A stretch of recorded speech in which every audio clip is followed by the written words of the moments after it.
Think of the coldest night you've ever experienced, the kind where your breath turns to fog, your car won't start, and your toes go numb before you reach the door. Now imagine trying to sleep in that. No heater, no electricity, just a cow next to you, and a roof made of dirt and wood. That was daily life for the Vikings. Temperatures dropped to 30 degrees Cingv or 34 degrees Celsius.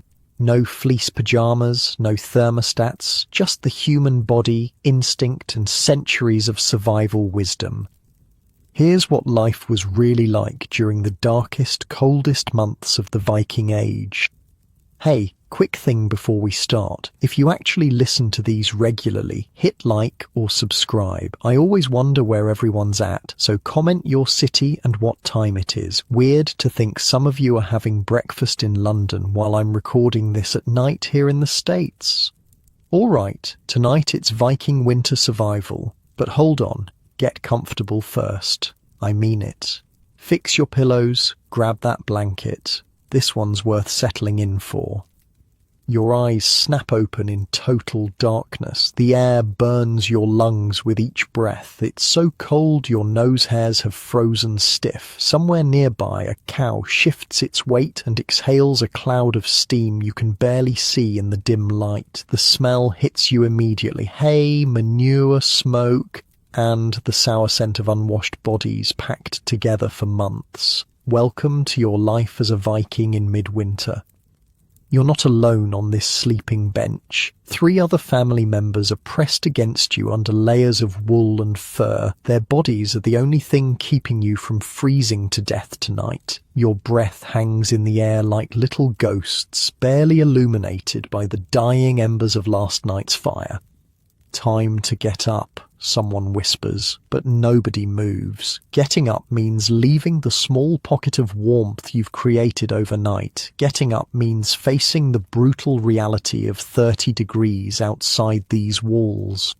So, get this, you're basically sleeping in what modern scientists would call a passive solar house, except it smells like cow farts and hasn't been cleaned ever. I spent way too long researching Viking longhouses and their absolutely wild engineering for people we usually just think of as axe-wielding maniacs. The walls around you aren't just wood, they're like a prehistoric sandwich. Inner wooden planks, a thick middle layer of packed earth and turf, and outer boards designed to keep wind and rain out. That turf layer, it's basically medieval insulation foam. I talked to an architectural historian about this, and she said these structures rival the thermal efficiency of some modern homes, all without a single Home Depot run. Okay, picture this. Your sleeping bench is about 2 feet off the ground. Why? Because cold air sinks, and the Vikings knew it. The coldest layer of air in the longhouse pooled at floor level where it couldn't touch sleeping bodies. That's not random. That's engineering from people who lived or died by understanding how heat works. Get the fire going, someone grunts from another bench. That would be the morning's first task, reviving the central fire pit from last night's carefully banked embers. You might be thinking, why not just have a roaring fire all night? Well, for one, burning through your winter wood supply in January is basically suicide. And 2, Vikings didn't have chimneys in their longhouses. Wait, what? No chimney in a wooden house? Yeah. We didn't do chimneys, says Leif, the eldest in your family group, as if reading your thoughts. Chimneys pull all the warm air up and out, waste of good heat. Instead, there's just a small smoke hole in the roof, deliberately designed to let smoke escape slowly, while keeping as much heat inside as possible. The result is that everything in the longhouse, the wooden beams, your clothes, your hair, your skin, is perpetually coated in a thin layer of soot. But you know what? Soot is better than freezing to death. Your stomach growls loudly enough for others to hear. Another night of hunger pangs, not like your comfy bed at home where you might have a snack waiting on your nightstand. In Viking winter, your body is constantly burning calories just to stay warm. And here's the wild part. Vikings deliberately ate high-fat foods before bed. We're talking 70–75% fat in their winter diets. The reason? Fat digestion generates heat. It's like having a slow-burning furnace inside you all night. Pretty smart for people who supposedly spent all their time hitting each other with axes. You swing your legs over the edge of the sleeping bench, wincing as your bare feet touch the cold floor. The dirt floor is lined with straw, but it's still freezing. First thing you do is pull on your shoes, leather wrapped around feet stuffed with dried moss for insulation. Not exactly memory foam slippers. The sheep need feeding, says your mother, already up and moving. She's wrapped in layers of wool clothing that haven't been taken off in, well, you've lost count of the days. Months, maybe. Across the longhouse, which is really just one big room about 50 feet long, other families are stirring on their sleeping benches. The longhouse shelters 3 extended families, about 20 people total, plus livestock. Privacy isn't a concept that exists in winter. Everyone sees everything, hears everything, smells everything. Speaking of smell, your nostrils are adjusting to the overwhelming funk of the longhouse. Imagine 20 people who haven't bathed since fall, plus cows, sheep, goats and chickens, all living in one room. The smell is so thick you could cut it with a knife. But here's the thing, that smell means life. Clean, fresh air in winter means you're too close to the outdoors, and the outdoors wants to kill you.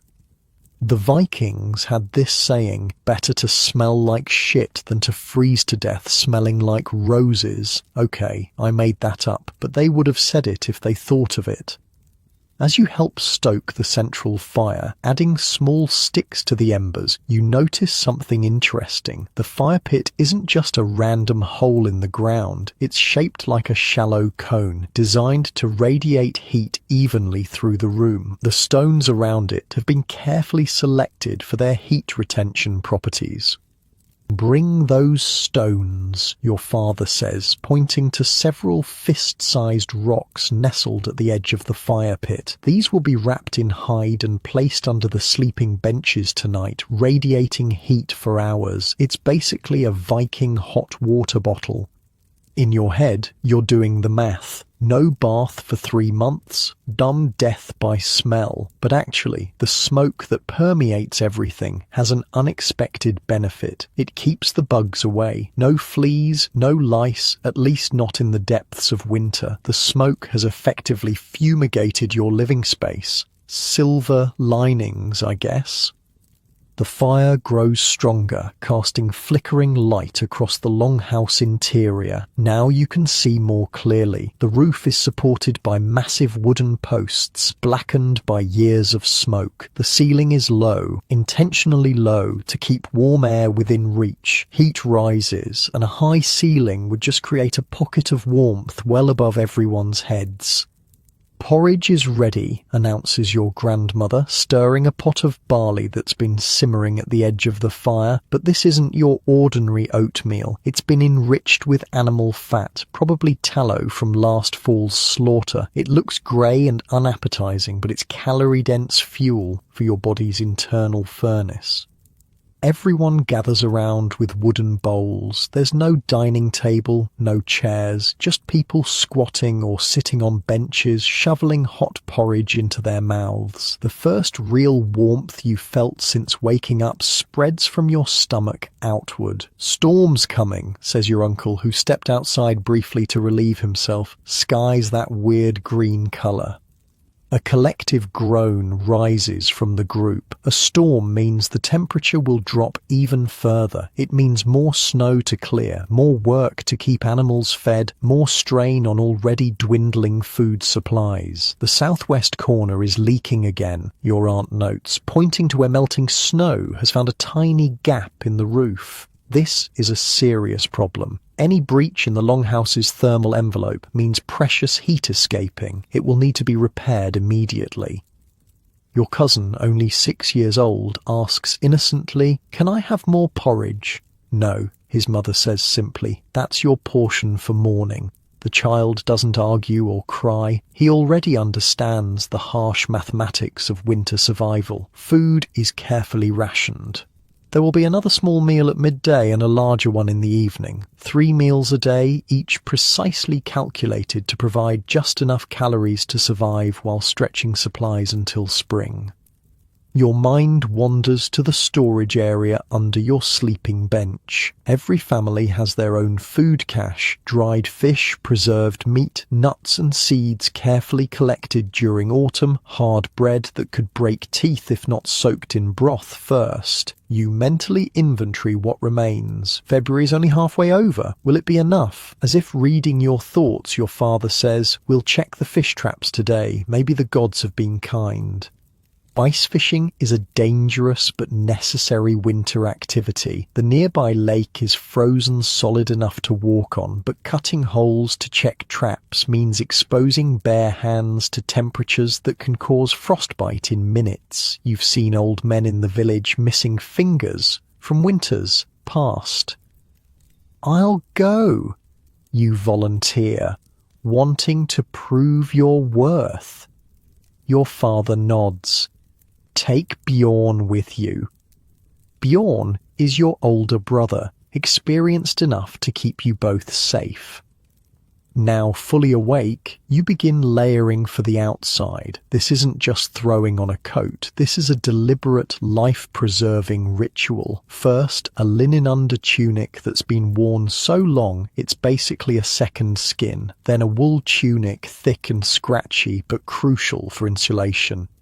Over that goes another wool layer, this one felted to increase wind resistance. Then a fur-lined cloak fastened at the shoulder with a decorative brooch, the one bit of beauty in an otherwise purely functional outfit.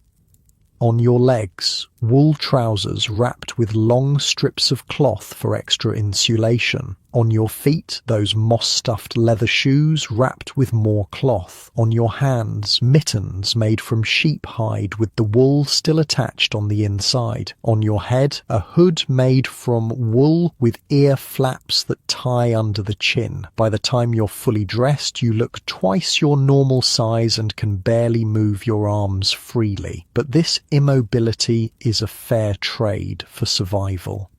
"Remember," your mother says as you prepare to face the outside world, "keep moving, keep your face covered, and don't get your clothes wet." Wet means dead. You nod. These are the winter rules you've known since childhood. In temperatures this extreme, sweat can be as dangerous as the cold itself. If your clothes get wet from either outside moisture or your own sweat, the water will eventually freeze, potentially causing frostbite or hypothermia.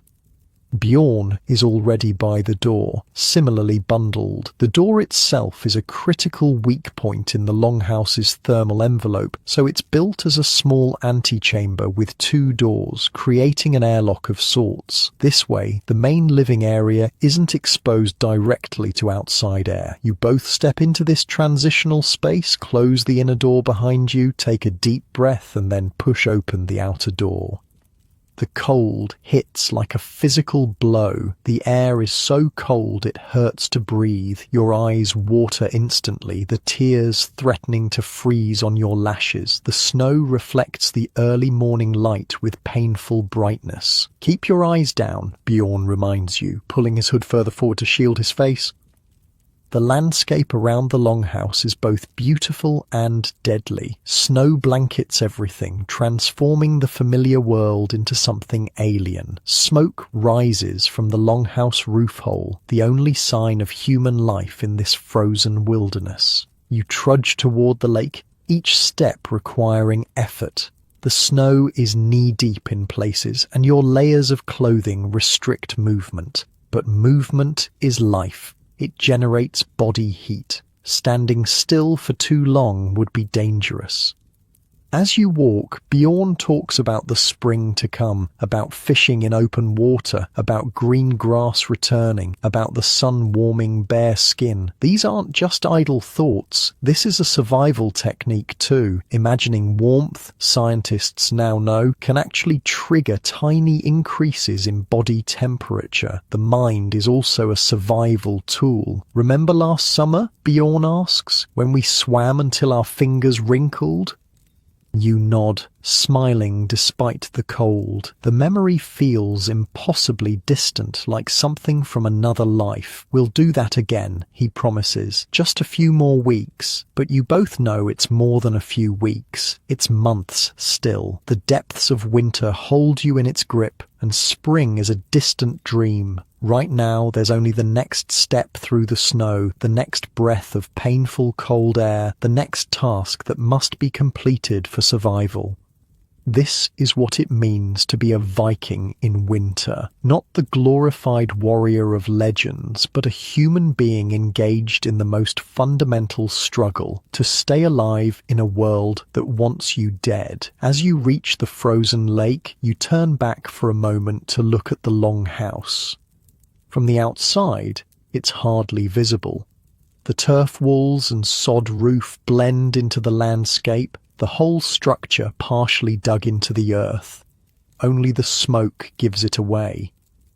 That hidden quality isn't an accident. The longhouse is designed to disappear into the landscape, to present minimal surface area to winter winds, to use the earth itself as insulation. It's not just a shelter, it's a survival machine, refined over generations of trial, error, and frozen corpses. "Come on," says Bjorn, already hacking at the ice with a tool designed for this purpose. "Daylight's precious." And it is. At this northern latitude in winter, the sun makes only a brief appearance each day. Every moment of light must be used efficiently. The tasks of survival wait for no one. As you help clear snow from the ice hole, you realize something profound. The popular image of Vikings as warriors and raiders is only a partial truth. Their greatest victory wasn't against enemy armies. It was against winter itself. Year after year, generation after generation, they survived conditions that would kill most modern humans in hours. That's not just tough. That's not just resilient. That's a kind of strength we can barely comprehend from beneath our warm blankets in heated homes. And winter has only just begun. The ice beneath your feet makes an ominous groaning sound as you and Bjorn kneel beside the fishing hole. The lake isn't happy about being disturbed. Frozen water has its own language, creaks, pops, and deep rumbling sounds that travel beneath your feet like distant thunder. "Don't move so much," Bjorn mutters, carefully clearing the thin layer of ice that formed overnight on the fishing hole. The ice feels angry today. You've seen it happen before. Someone gets careless, moves too quickly, and suddenly there's a crack and they're gone. The village lost 2 men that way last winter. Their bodies weren't recovered until spring thaw, preserved like meat in nature's coldest storage. Bjorn works the fishing line with gloved hands, checking the hooks set yesterday. The line disappears into the black water of the hole, a portal to another world where life somehow continues beneath the frozen surface. He pulls steadily, his breath creating clouds that briefly obscure his face. "We've got one," he says, voice lifting slightly. The fish emerges from the dark water, a decent-sized pike, thrashing weakly. In summer, this would be an unremarkable catch. In February, it might as well be gold. Bjorn quickly dispatches it with a knife strike, and bright blood steams on the white ice. "The gods favour us today," he says, already rebaiting the hook with a tiny piece of preserved meat, precious bait saved for this purpose. You help secure the fish in a sack. Its body is already stiffening in the intense cold. No need for ice preservation when the whole world is a freezer. As Bjorn checks the remaining lines, you scan the vast white expanse of the frozen lake. The far shore is barely visible through a light snow that's begun to fall. Everything is white, grey, or the dark green of distant pines. Colour seems to have fled the world. My hands are starting to go numb, you admit, after the third fishing hole yields nothing. Bjorn nods. We'll check 2 more, then head back. Frostbite isn't worth an extra fish. He's not being dramatic. Every winter, someone in the village loses fingers, toes, or worse to the cold. Your father's right hand is missing 2 fingertips, the price of a fishing expedition that ran too long when he was younger. In these temperatures, exposed skin can freeze in minutes. Once blackened by frostbite, there's little to be done except cut away the dead flesh. The next hole produces another pike, smaller but still valuable protein. The final hole holds the real prize, an enormous burbot, a freshwater cod that sends a ripple of excitement through you both. Mother will be pleased, you say, securing the large fish. The whole house will eat well tonight, Bjorn replies. The walk back feels different. Success lightens your steps despite the growing snowfall. 3 fish might not sound like much, but in the depth of winter, this is a significant haul. The protein and fat will fuel body heat and provide precious calories when they're most needed. As you approach the longhouse, you notice fresh tracks in the snow. A hunting party has returned while you were at the lake. This could mean more good news. Winter hunting is difficult but vital. Game animals are leaner in winter, their fat reserves depleted, but any meat is welcome. You stamp your feet at the entrance to the longhouse, knocking snow from your boots. Even this small ritual has survival implications. Wet footwear means cold feet, and cold feet mean frostbite risk. The Viking obsession with keeping dry isn't about comfort, it's about staying alive. The antechamber provides a crucial buffer zone. You and Bjorn remove your outer layers here, brushing off snow before it can melt. Only then do you open the inner door and step into the relative warmth of the main room. The scene inside has changed while you were gone. The hunting party, 4 men including your uncle, have returned with a young elk strapped to a makeshift sled. The animal is already being butchered on a designated area of the floor, its blood collecting in wooden bowls. Nothing will be wasted. The fish spirits were kind, Bjorn announces, holding up your catch. A cheer goes up from the assembled families. Your mother comes to inspect the burbo, nodding with approval. 3 fish and an elk in one day, says your grandmother. Perhaps Skadi smiles on us. Skadi, the Norse goddess of winter and hunting, features prominently in winter prayers. Or perhaps we're just good at fishing, Bjorn replies with a grin. Your grandmother makes a sign against bad luck. Don't invite the gods' jealousy, boy. This mix of practical skill and supernatural belief defines Viking winter life. You don't survive by luck or faith alone, but neither do you dismiss the gods' role in your fate. Winter is when the boundary between the natural and supernatural worlds seems thinnest. The elk butchering continues with practiced efficiency. The meat is separated by type, some for immediate cooking, some for smoking, some to be preserved in fat. The intestines are cleaned for use as sausage casings. The blood is collected for blood pudding. The bones will become tools, broth, and craft materials. The hide will be tanned for leather. The sinew will make thread. Even the hooves and antlers have uses.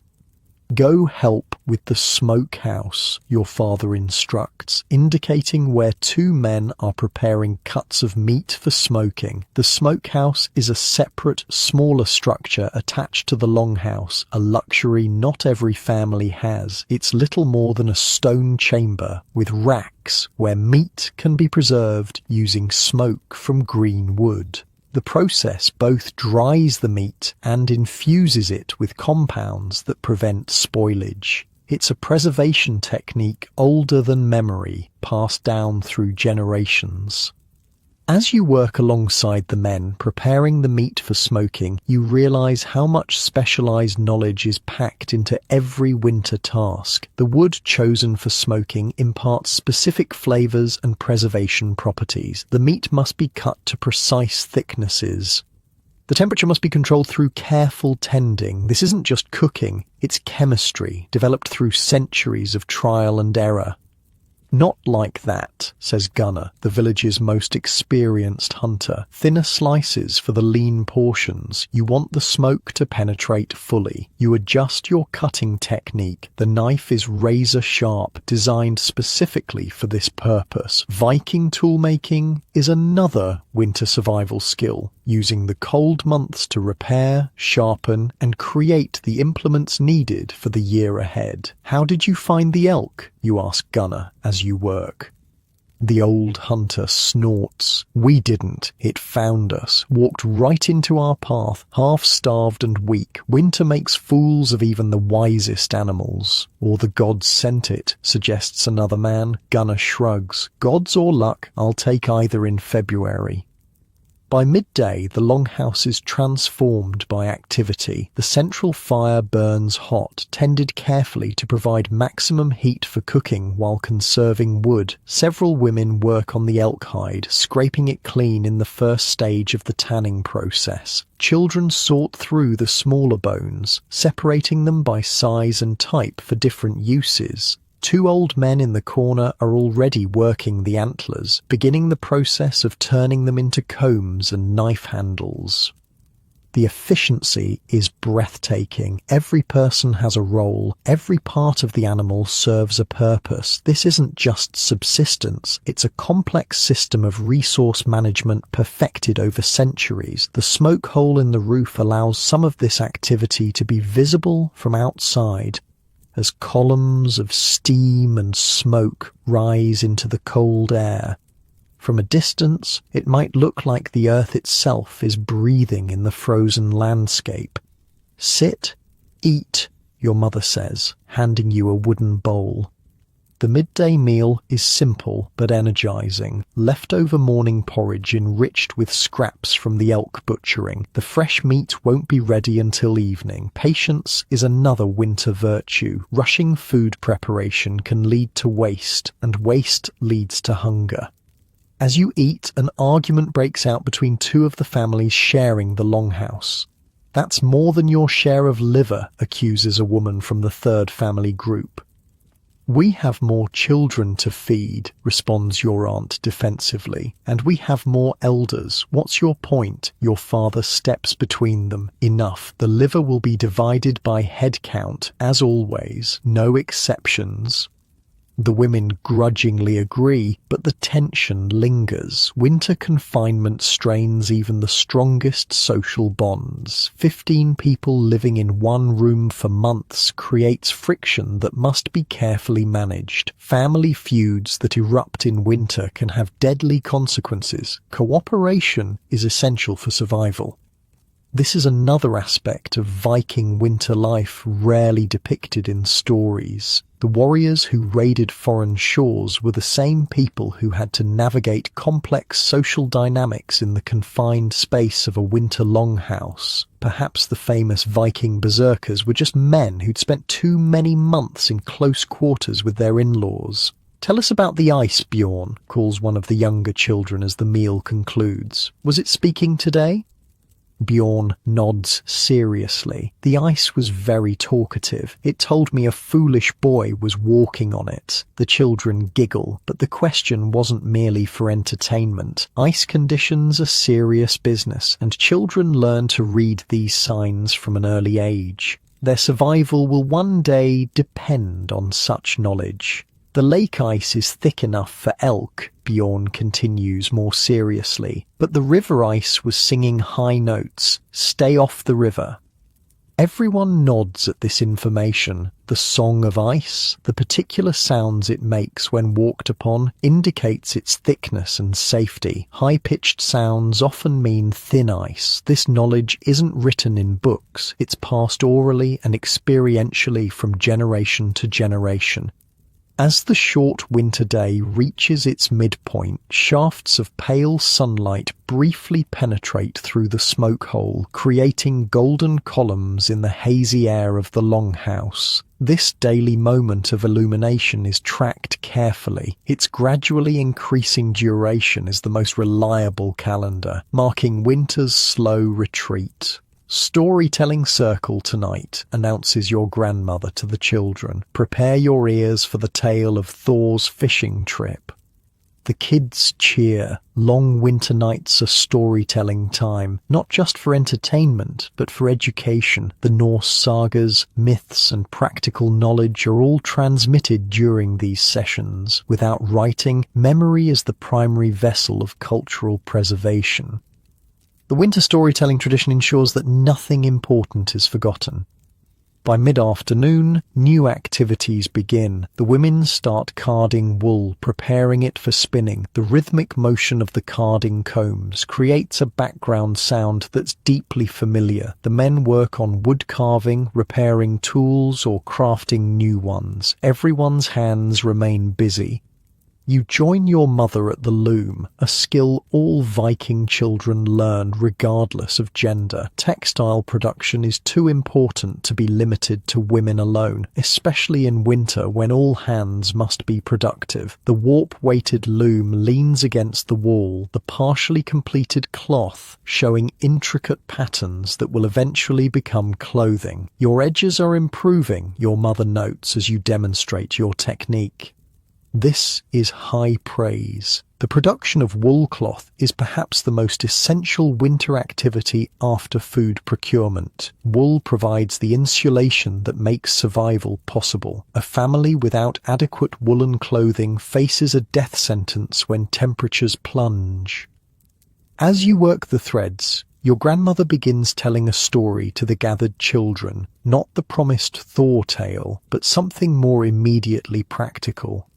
"Listen well to the story of Halfdan the Foolish," she begins. "Halfdan was a strong man, proud of his muscles and courage. When winter came, he laughed at those who wore many layers. 'I am warm-blooded,' he boasted. 'Cold doesn't trouble me.'" The children listen attentively, already sensing the moral.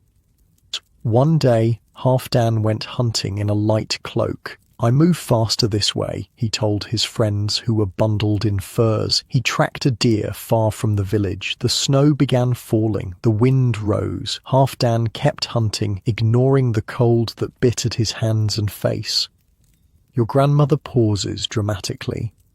3 days later, they found Halfdan's body, frozen solid, just a stone's throw from the village boundary. His light clothing had doomed him. The deer stood nearby, watching, as if mocking his foolishness. She looked sternly at the wide-eyed children. "The strong die just as easily as the weak when they disrespect winter. Remember, Halfdan, whenever you think one layer of clothing is enough." These cautionary tales, some true, some embellished, are another survival tool embedding crucial lessons in memorable narratives. Fear is a teacher and winter is its classroom. As afternoon fades toward evening, a commotion at the entrance draws everyone's attention. The outer door opens, admitting a blast of cold air and a snow-covered figure. It's Harold, a young man from a neighbouring farmstead. "Wolves!" he gasps as he removes his outer coverings. "A large pack moving this way. They've already taken 2 of our sheep." This news triggers immediate action. Wolves normally avoid human settlements, but in the leanest part of winter, hunger makes them bold. A desperate wolf pack is one of winter's deadliest threats. "How many?" asks your father, already reaching for his spear. 12, maybe more, Harold replies. "The biggest pack I've seen." The men begin gathering weapons, spears, axes, bows. Even some of the women arm themselves. A wolf attack isn't just a danger to livestock, it threatens the entire community. Bar the livestock section, your father instructs. Move the most valuable animals deeper inside. The longhouse's animal section is quickly secured with additional barriers erected between the livestock and the entrance. The sheep are particularly precious, not just for meat, but for the wool that keeps everyone alive. Should we signal the other farms? Asks Bjorn. Your father considers this. Communication between scattered farmsteads is difficult in winter, typically accomplished with horn blasts or signal fires. But both would alert the wolves to human presence. No, he decides. The sound might draw the pack this way. Harold, you'll stay here tonight. The visitor nods gratefully. Traveling back to his own farm in wolf-patrolled darkness would be suicidal. As the men organize the defense, your grandmother pulls you aside. Fetch my bag, she says quietly. You retrieve her medicine pouch from beneath her sleeping bench. As the community's most knowledgeable healer, she's preparing for possible injuries. Wolf attacks often result in severe wounds. The pouch contains her healing supplies, dried herbs, fungus collected from birch trees, honey preserved from summer, clean wool for bandages, bone needles for stitching wounds. She quickly inventories the contents. We need more spider silk, she mutters, referring to the fine strands used for suturing wounds. Check the corners by the storage area. You dutifully collect cobwebs, rolling them onto a small stick as she's taught you. This will become makeshift surgical thread if needed. Modern medicine might scoff, but spider silk has saved many Viking lives. As evening arrives, the tension in the longhouse is palpable. Extra guards are posted at the entrance. Weapons lie close at hand. The livestock are unusually quiet, perhaps sensing the predators that stalk the darkness outside. The evening meal is a welcome distraction. Fresh elk meat roasted over the fire, accompanied by bread baked in the hot ashes. Despite the wolf threat, the successful hunt still calls for celebration. In winter, you take your victories where you find them. To gunner's aim? Says your father, raising a horn of ale. To the elk's poor eyesight, counters Gunner with a grin. The men laugh, breaking some of the tension. Even in crisis, humour serves a purpose. It reinforces bonds and eases stress. The Vikings weren't dour survival machines. They found joy and laughter even in the harshest conditions. As the meal concludes, a sound cuts through the night. A long, mournful howl closer than anyone would like. Then another joins it, and another. The wolf chorus confirms Harold's warning. The children huddle closer to the adults. Even the bravest warriors show respect for wolves. Unlike human enemies, wolves don't negotiate or retreat easily. They are winter incarnate, patient, ruthless, and deadly. Close the smoke hole, your father orders. This is a significant decision. Closing the roof vent will make the longhouse smokier and less comfortable, but it eliminates the possibility of wolves smelling the fresh meat inside. It also prevents embers from the fire being visible in the darkness. Tonight, comfort yields to security. With the vent partially blocked, the smoke thickens noticeably. Everyone's eyes begin to water, but no one complains. This minor discomfort is a small price for safety. Tell us the story now, grandmother, pleads one of the children, clearly seeking distraction from the wolves. Your grandmother nods, settling into her role as storyteller. As she begins the tale of Thor's fishing trip, a complex myth about the thunder god accidentally catching the world serpent Jörmungandr, you notice how the entire longhouse quiets to listen. This is more than entertainment. The shared experience of storytelling reinforces community bonds. The myths connect everyone to their ancestors and gods. Even as wolves prowl outside, culture flourishes within. Survival isn't just about the body, it's about preserving what makes life worth the struggle. As your grandmother's voice rises and falls with the ancient tale, you find your eyes growing heavy. The day's work, the good meal, and the warm fire combine to produce intense drowsiness despite the lurking danger. This too is part of winter survival, conserving energy when possible, sleeping when the opportunity presents itself.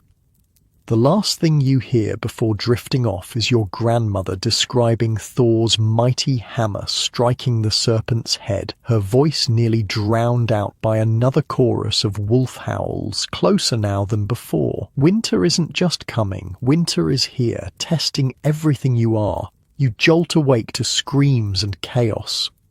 For a moment, you're disoriented in the smoky darkness. The fire has died down to embers, casting just enough light to see shadowy figures moving urgently around the longhouse. Outside, the wolves howl, their voices seemingly everywhere at once. They've broken into the cattle pen, someone shouts. The separate structure where the larger livestock are kept, connected to but distinct from the main longhouse, is under attack. The night has turned the wolves desperate enough to challenge human territory. Your father and the other men grab weapons and torches, preparing to defend the precious animals. A single cow is worth more than gold in winter. Its meat, milk, hide, and even its body heat are irreplaceable resources. Stay inside, your mother orders as you reach for your cloak. But your brother Bjorn is already following the men. At 16, he's considered old enough to fight. You're deemed too young at 12, though you've been doing adult work for years. The outer door opens, admitting a blast of frigid air and swirling snow. The men rush out, torches held high, weapons gleaming in the firelight. The door slams shut behind them and silence falls on those left inside, women, children, and the elderly. "Circle up," commands your grandmother, the eldest woman, weapons ready. This isn't her first wolf attack. The women form a protective ring around the children, each armed with whatever is at hand. Kitchen knives, weaving swords, heavy wooden tools. If the wolves breach the main longhouse, they'll face fierce resistance. "Will father be okay?" asks your little sister, her voice small in the darkness. "Your father has killed more wolves than you have fingers," your mother replies confidently, though you catch the worry in her eyes. Outside, the sounds of battle erupt, men shouting, wolves growling, livestock bellowing in panic. Someone blows a horn, 3 short blasts, the signal for immediate assistance. The neighbouring farms will hear and send help, though it may take time to arrive. Your grandmother begins a low chant, not quite a prayer, but an invocation of protection that predates even the Norse gods. The other women join in, their voices creating a rhythm that's somehow both soothing and powerful. You've heard this chant during previous crises. Storms, illnesses, difficult births. It's the sound of women holding the world together when it threatens to fall apart. The waiting is excruciating. Minutes stretch like hours. The chanting continues, rising and falling like waves. Children whimper. The fire pops and hisses. Finally, the outer door crashes open again. Men stagger in, supporting wounded comrades. Your father is among them, blood streaming from a gash on his arm, but walking under his own power. Bjorn follows, unharmed but wide-eyed with the shock of his first real battle. 3 wolves dead, announces Gunnar grimly. They retreated, but they'll be back. Who's hurt? Your grandmother demands, already reaching for her medicine pouch. Ivar took the worst of it, your father says, gesturing to a man being laid carefully on a bench. Wolf got his leg. Harold and I have smaller wounds. The The women immediately shift from defenders to healers. Your grandmother directs the wounded men to lie near the fire, where the light is best for treating injuries. The serious business of Viking medicine begins, a blend of practical skill and spiritual ritual that's kept your people alive through countless winters. Warm water, orders your grandmother, clean cloths, honey, and someone stoke that fire higher. You rush to help, bringing a wooden bowl of precious honey, one of the most valuable medicines in the Viking pharmacopoeia. Its antibacterial properties prevent infection in wounds, a fact your ancestors discovered through generations of trial and error. Your grandmother examines Ivar's leg wound first, a deep bite that has torn through fur, wool, and flesh. Modern people might panic at the severity, but she works with calm efficiency. Hold him, she instructs two men who grip Ivar's shoulders and good leg. She cleanses the wound with boiled water steeped with pine needles, a natural antiseptic. Ivar grits his teeth but makes no sound. Next comes the honey, packed directly into the wound. Finally, she closes the jagged edges with the spider silk you collected earlier, using a bone needle to place tiny, precise stitches. You'll limp until spring, she tells Ivar matter-of-factly, but you'll keep the leg if infection stays away. The entire procedure takes place without privacy, anesthesia, or modern sterilization, yet Viking wound care was remarkably effective. The honey, pine resin, and certain molds used in their medicine contained natural antibiotics. Many of their treatments have been validated by modern science.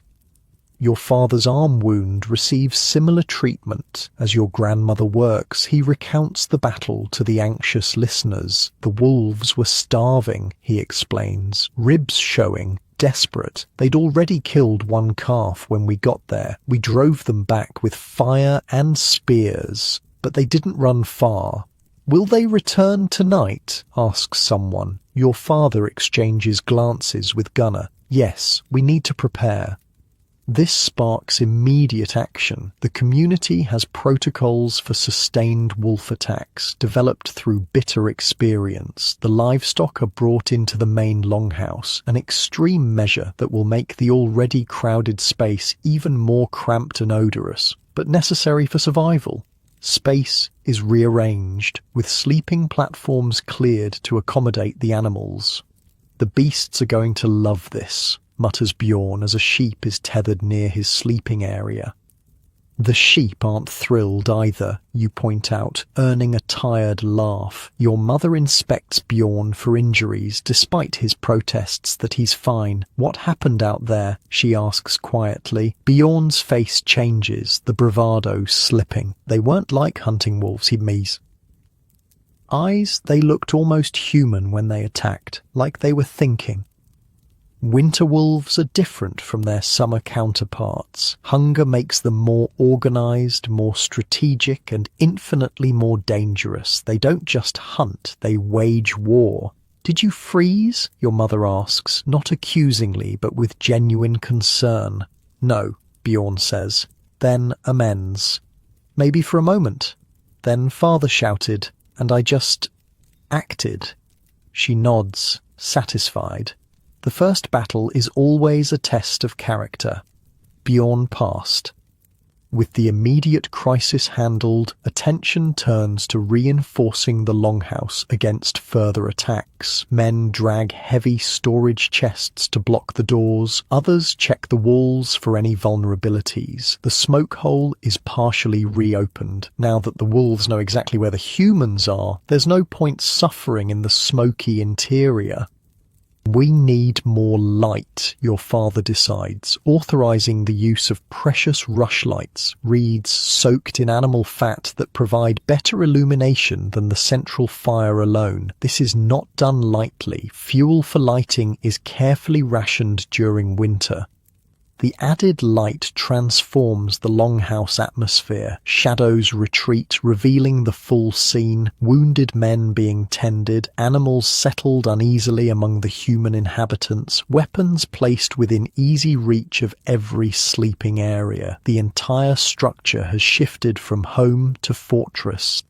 Your grandmother finishes treating the last of the wounded and turns to preparing a special tea. You recognize the ingredients: dried herbs gathered during summer and fall, stored specifically for emergencies. Some are for pain, others to fight infection, others still to calm nerves and promote healing sleep. "Drink," she instructs the injured men, offering no room for refusal. "All of it." Viking medicine wasn't limited to external treatments. Their pharmacopoeia included numerous medicinal plants, many of which formed the basis for modern drugs. Willow bark contained salicin, similar to aspirin. Certain molds were used to treat infections, foreshadowing antibiotics. These weren't superstitions, but effective treatments refined through generations of observation. As the wounded men drink their medicine, a new worry surfaces. The interrupted night means precious sleep lost. In winter, adequate rest is crucial for survival. The body burns more calories while awake, especially when under stress. A single sleepless night can weaken resistance to cold and disease. "Everyone not on watch back to sleep," your father orders, understanding this reality. "Tomorrow will be difficult enough." Watch rotations are quickly established. 2 armed adults awake at all times, changing every few hours. The roster includes women as well as men. Gender divisions blur when survival is at stake. You return to your sleeping bench, now shared with both your siblings and a young goat tethered nearby. The animal's body heat is welcome, but its smell less so. Still, these close quarters with livestock might save your life if temperatures drop further during the night. Sleep comes fitfully. Wolf howls punctuate the darkness, sometimes distant, sometimes alarmingly close. The animals inside the longhouse shift restlessly, adding their own anxiety to the communal space. Dreams, when they come, are filled with gleaming eyes and teeth. Morning arrives with pale light filtering through the smoke hole. The longhouse stirs to life again, but with a subdued quality. Everyone feels the weight of the interrupted night and the continuing threat outside. Your father and Gunnar are already conferring near the door, voices low. Their expression tells you the wolves haven't left. "They're still circling," confirms Gunnar when asked. "I counted at least 9 during my watch. 9 wolves is a formidable force, especially when driven by winter hunger. This isn't a problem that will resolve itself quickly. We need to send word to the village," your father decides. "This is beyond what scattered farmsteads can handle alone." The nearest village is half a day's journey under good conditions, longer in snow with wolves prowling. Whoever goes will face serious danger. "I'll go," volunteers Harold, the visitor from the neighbouring farm. "I know the quickest paths." Your father shakes his head. "Not alone. Bjorn will go with you." Bjorn straightens, proud of the responsibility but visibly nervous. A journey through wolf territory is a grave undertaking. "Take the skis," your father continues. "Stay on open ground when possible. If wolves approach, use the fire pot." The fire pot is a clever Viking invention, a small clay container holding smouldering embers that can be carried safely for hours. It serves dual purposes as a portable heat source and as a weapon against predators if needed. Wolves fear fire above all else. While Bjorn and Harold prepare for their dangerous mission, the daily work of survival must continue despite the crisis. Meals need preparing, water needs fetching, from snow brought inside as venturing to the stream is too dangerous, and livestock need tending. "We're low on firewood," your mother notes with concern. The previous day's plan had included cutting more, but the wolf attack disrupted this essential task. Firewood management is a complex science in Viking winter. Different woods burn at different rates and produce different heat levels. The best strategy involves a mix: quick-burning pine for immediate warmth, slow-burning oak or maple for overnight. Running out of properly dried wood in midwinter is potentially fatal. "We'll use the ceremonial stock," your father decides grimly. This is significant. The ceremonial wood, the finest, driest cuts, is normally reserved for important rituals and celebrations. Using it for everyday heating is like burning money, but the alternative is worse. As Bjorn and Harold make final preparations for their journey, your grandmother calls for a blessing ritual. Everyone gathers in a circle, even the wounded men hobbling from their beds. She produces a small pouch of dried herbs that release a pungent aroma when sprinkled on the fire. "Odin Allfather, see these travellers," she intones. "Thor, mighty one, lend them your strength. Freya, golden one, guide their path." The herbs create blue-green flames that flicker hypnotically. This isn't mere superstition. The ritual serves psychological and practical purposes. It boosts morale, creates community solidarity, and ensures everyone is mentally prepared for the dangerous mission.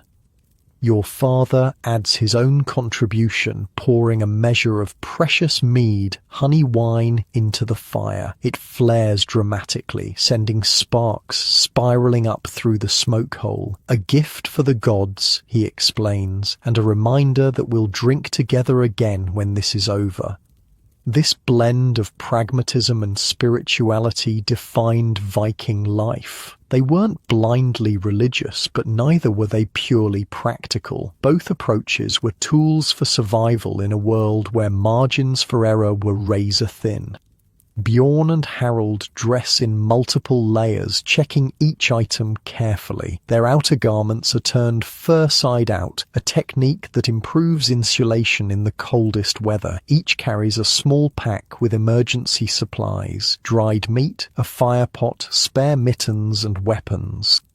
The most crucial items are the skis, long wooden runners that allow relatively fast travel across snow. Vikings didn't invent skis, they date back thousands of years earlier, but they refined them into highly effective tools for winter movement. Some archaeological specimens show remarkable sophistication, with different designs for different snow conditions. "Remember," your father tells Bjorn quietly, "if you must fight, fight, but better to avoid and outrun. Your mission is to bring help, not to prove courage." Bjorn nods, suddenly looking very young despite his height and strength. This journey could make him a man in the community's eyes, or it could end his life. Both outcomes hover in the air, unspoken but understood. The departure is quick and tense. The outer door opens just enough for the two messengers to slip out, skis in hand. Then it closes, barred again against the threats outside. Through the smoke hole, you catch a glimpse of them gliding away across the snow, small figures against the vast white landscape. With the messengers gone, the longhouse settles into crisis routine. Everyone has assigned tasks, with adjustments made for the wounded men. You find yourself promoted to more adult responsibilities, helping prepare medicine, tending the fire, checking food stores. Your grandmother puts you to work grinding dried herbs with a stone mortar and pestle. "Finer," she instructs, watching your technique. "The poultice needs to be smooth." She's preparing additional medicine for the wounded, anticipating the possibility of infection. Viking healers recognized the signs of wound infection: redness, heat, swelling, pus, and had various treatments to combat it. Some, like honey and certain molds, were surprisingly effective. Others, like invocations to the gods, served the equally important purpose of maintaining hope. "Will Ivar's leg heal?" you ask quietly. Your grandmother's face is serious. If the wolf was healthy, if the wound stays clean, if infection doesn't take hold, yes, but winter wounds are dangerous. We watch and wait.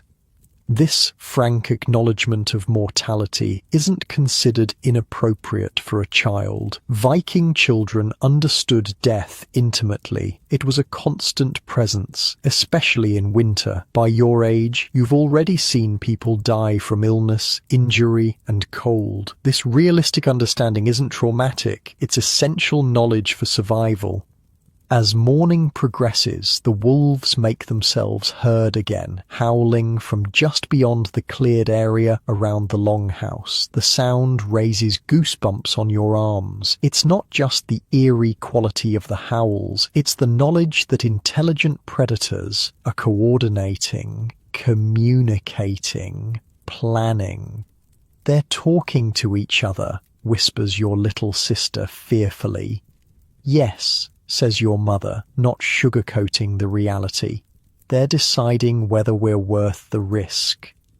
The frank discussion of danger continues as your father inspects the longhouse defences. The roof is our weak point, he notes. If they're desperate enough to try climbing, we'll need to guard the smoke hole. The idea of wolves entering through the roof seems far-fetched, but your father has seen enough winter desperation to consider even unlikely threats. A guard is posted with a spear near the smoke hole, rotating throughout the day.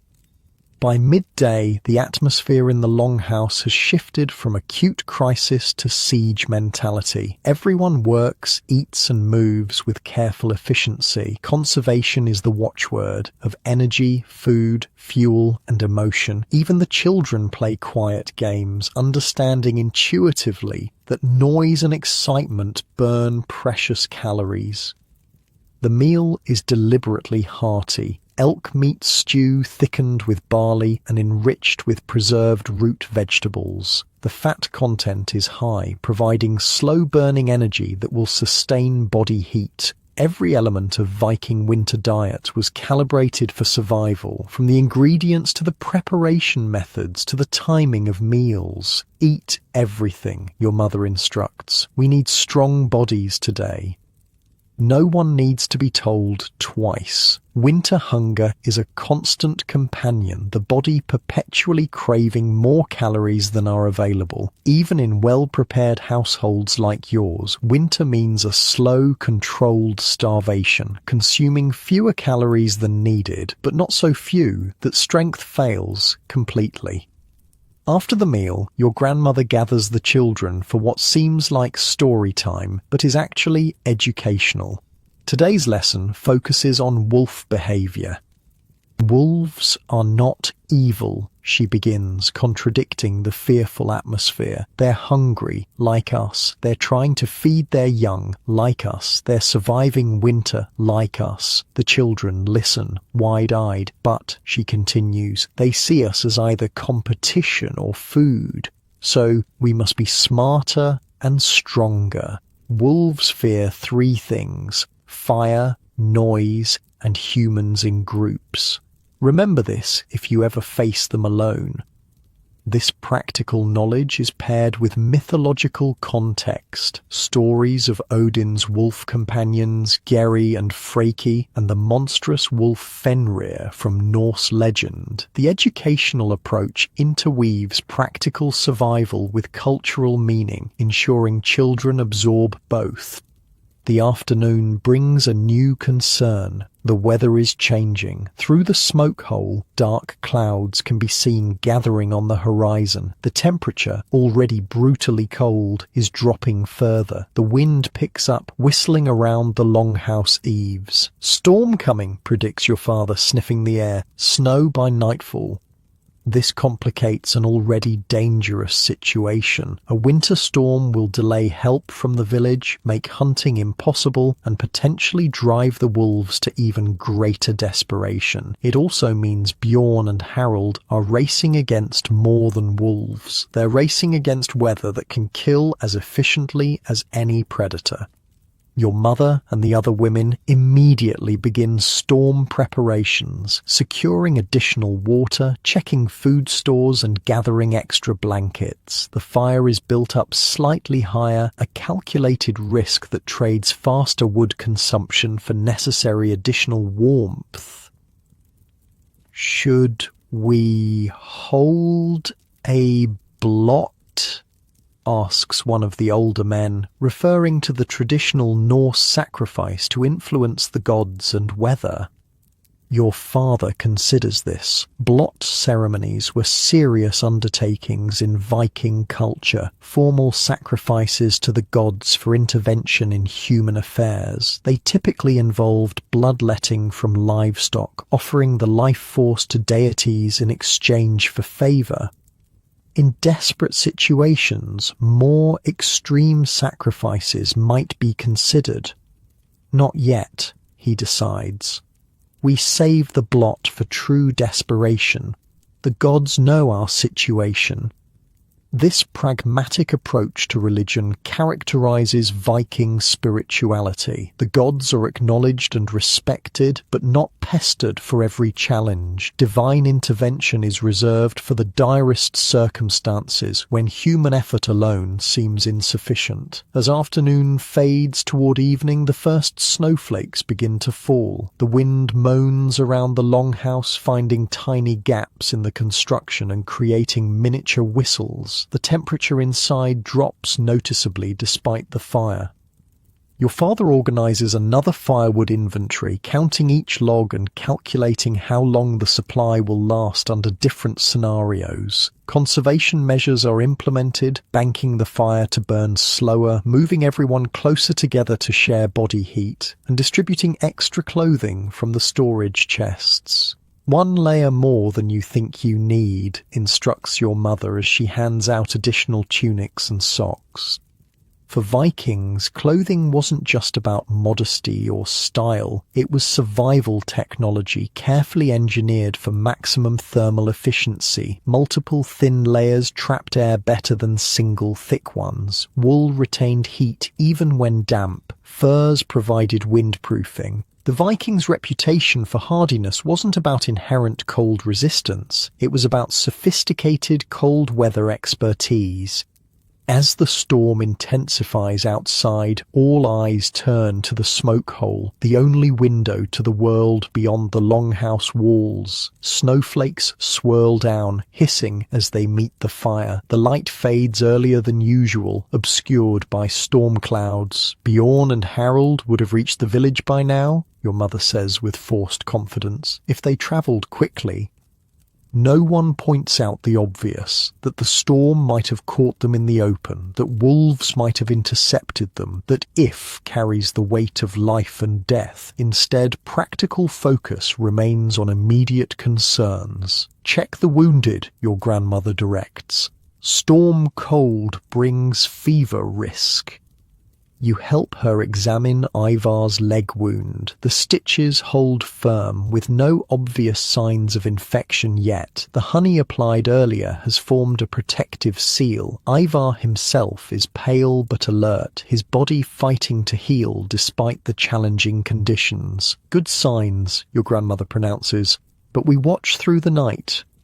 As full darkness falls, the longhouse transforms again. Rushlights are extinguished to conserve fuel, leaving only the central fire for illumination. Shadows dance on the walls. The livestock, sensing the storm's intensity, grow restless in their temporary quarters.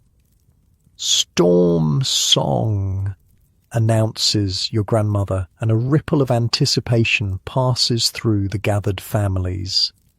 This tradition, singing during winter storms, serves multiple purposes. It boosts morale, passes time, and provides cultural continuity. But it also has a practical function. The collective sound masks individual noises of discomfort or fear, allowing everyone to maintain dignity during hardship. The songs begin with your grandmother's cracked but powerful voice, starting a working melody that others join. These aren't frivolous entertainment, but cultural repositories. Songs about heroes, gods, ancestors, and survival. Each contains practical knowledge embedded in memorable verses.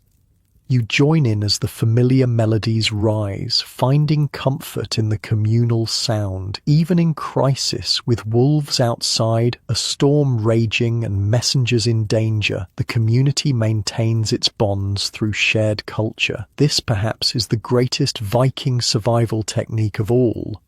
Not their ships or weapons or weather-resistant housing, but their unshakable social cohesion.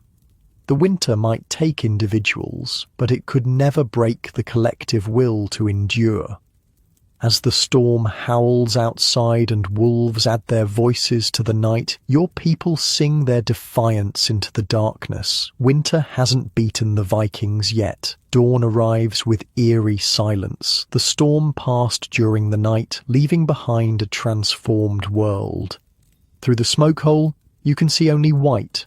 Snow has buried the landscape, with drifts reaching halfway up the longhouse walls.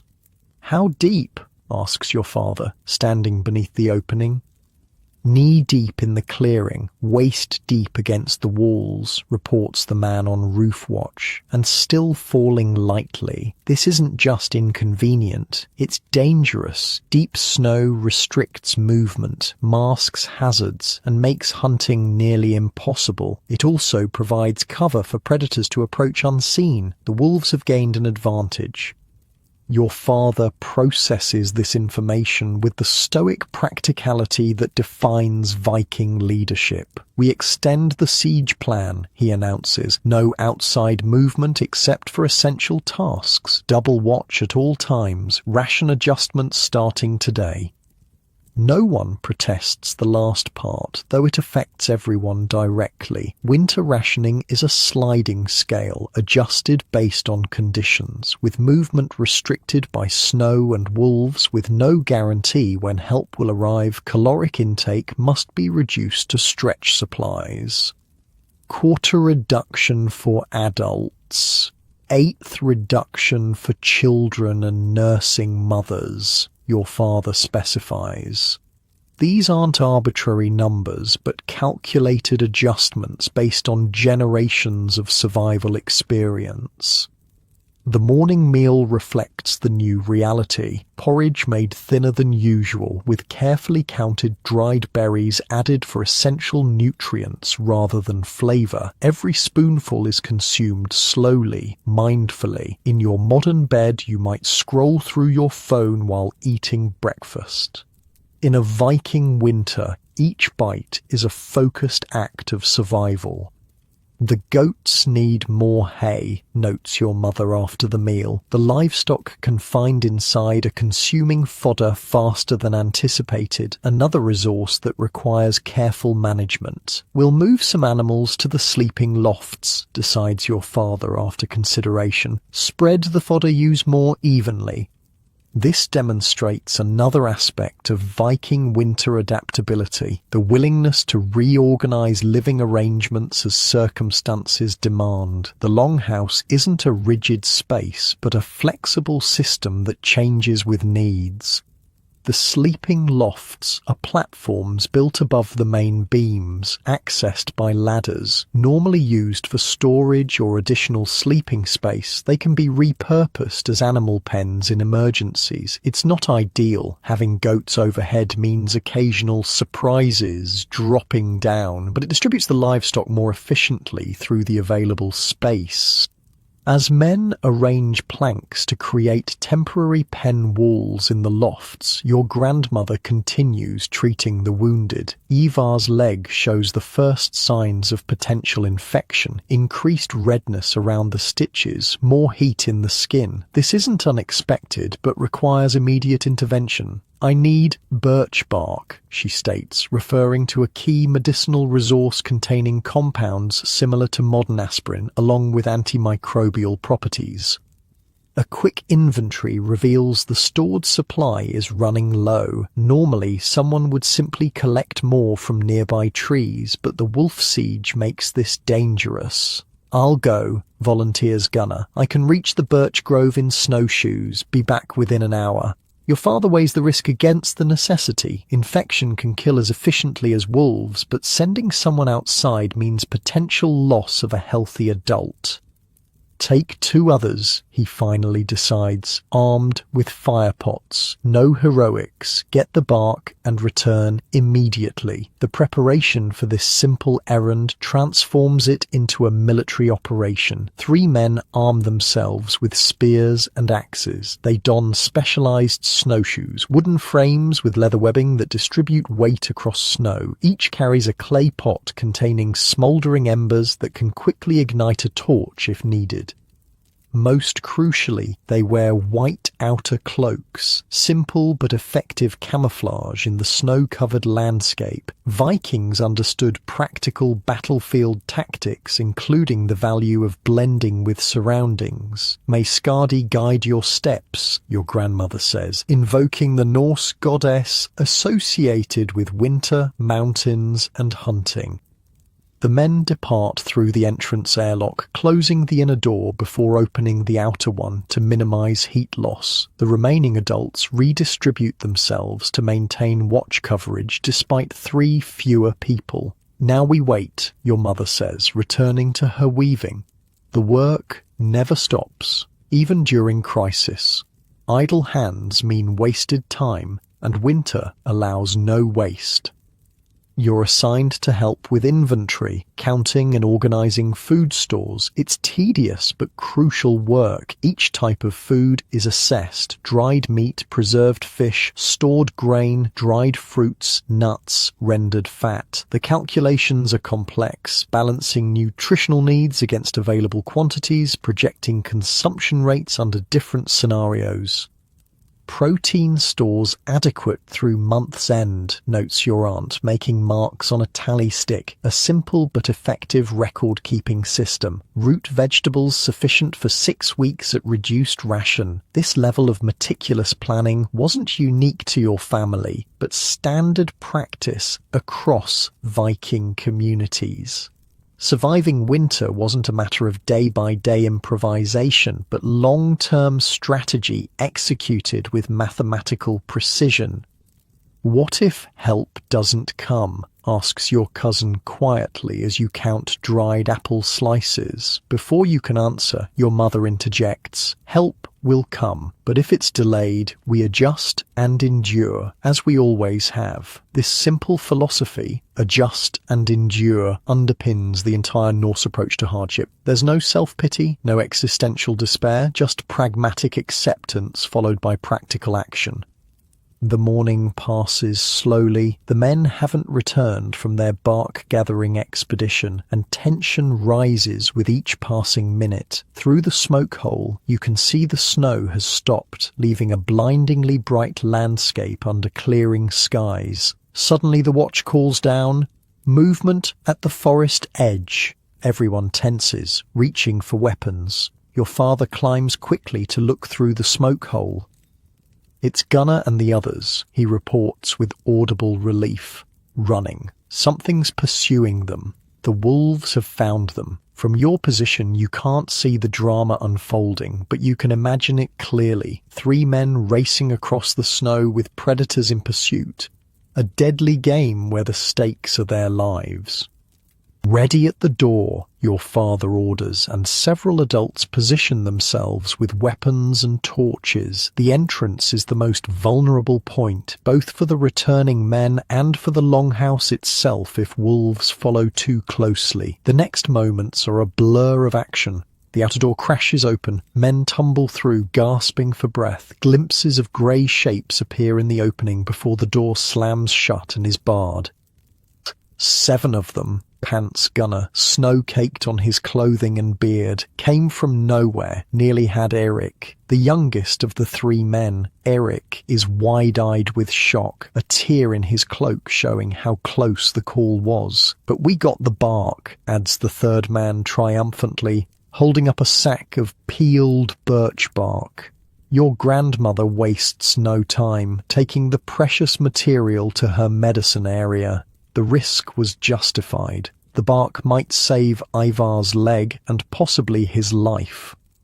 As the men recover from their ordeal, they describe the Wolfpack's behavior in detail. This isn't idle storytelling, but vital intelligence gathering. Understanding predator patterns helps predict future threats. They've changed tactics, Gunnar explains between gulps of water. Before, they were testing our defenses, making direct approaches. Now they're setting ambushes, trying to pick off individuals. That means they're getting smarter, says your father grimly, or more desperate. Both, suggests Gunnar. They know a direct attack on the longhouse is suicide, so they wait for easier targets. This strategic adaptation by the wolves isn't anthropomorphizing. It's documented behavior in wolf packs during extreme winter conditions. They're intelligent, social hunters capable of adjusting tactics based on observed results. The wolves are learning, just as the humans are. Your grandmother works quickly with the fresh bark, scraping the inner layer into a bowl and mixing it with other ingredients, honey, dried herbs, rendered fat. The resulting paste is applied directly to Ivar's inflamed wound after the previous dressing is removed. "Hold still," she instructs, as Ivar winces. "The sting means it's working." The medical knowledge displayed here represents centuries of empirical observation. The bark contains salicin, related to modern aspirin, with anti-inflammatory and pain-reducing properties. The honey provides antibacterial effects. The fat creates a protective barrier. This isn't random folk medicine, but sophisticated pharmacology developed through generations of trial and error. With the immediate crisis resolved, the day settles into a tense routine. The wolf pack remains active, visible at times through the smoke hole as dark shapes moving against the snow. Their howls come regularly, a reminder that the siege continues. Inside, life adjusts to the new normal. The animals in the lofts require care, feeding, watering, waste removal. The confined space grows increasingly rank with animal odors and human bodies. Ventilation is balanced against heat conservation, another calculation where comfort is secondary to survival. "Tell us about the elk hunt again," requests one of the younger children, seeking distraction from the stressful situation. Gunnar obliges, launching into the tale of how they tracked and brought down the elk 2 days earlier. His storytelling is animated, with gestures and sound effects that captivate his audience. This isn't just entertainment, it's education, cultural transmission and community bonding all rolled into one. "The elk thought it was hidden in the brush," Gunnar explains, hunching to demonstrate, "but it forgot about its breath clouds in the cold air, gave itself away with every exhale." The children absorb this practical hunting knowledge wrapped in entertaining narrative. Future survival skills are being implanted in their memories, where they'll remain accessible when needed years later. As Gunnar's story concludes, a commotion near the entrance draws everyone's attention. One of the watch has spotted something unexpected. "Smoke signals," he reports, "from the direction of the village." Your father quickly climbs to look. The Norse had developed a sophisticated system of communication using smoke patterns. Different configurations conveyed specific messages across distances. It wasn't as precise as writing, but could transmit crucial information quickly. "3 columns, then 2, your father interprets. "Help is coming. Be ready." A ripple of excitement passes through the longhouse. The messengers reached the village successfully. Relief is coming, though when and in what form remains uncertain. They'll send a large party, predicts Gunnar, 20 warriors at least, enough to clear the wolf pack and bring supplies. The mood lifts noticeably. Even Ivar, still feverish from his wound, manages a smile. The psychological impact of knowing help is coming cannot be overstated. Hope itself is a survival resource, generating renewed energy and resilience. We still maintain full precautions, your father reminds everyone, unwilling to let optimism override safety. The wolves remain a threat until proven otherwise. This balanced approach, acknowledging good news while maintaining vigilance, characterizes effective Viking leadership. Premature celebration could lead to carelessness with potentially fatal consequences. The afternoon brings another development. The temperature drops dramatically as the storm system clears. Arctic air floods in, creating the most severe cold yet. The difference is immediately noticeable inside the longhouse, despite the fire and body heat from humans and animals.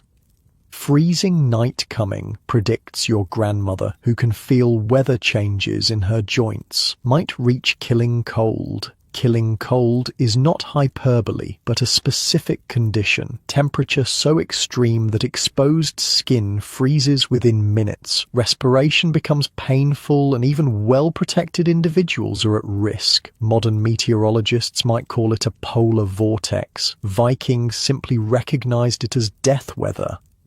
Preparations begin immediately. The fire is built up with the best available wood. Sleeping arrangements are reorganized to put the youngest and oldest in the warmest central positions. Extra clothing is distributed from storage. Tonight we sleep in shifts, your father announces, half awake to maintain the fire at all times.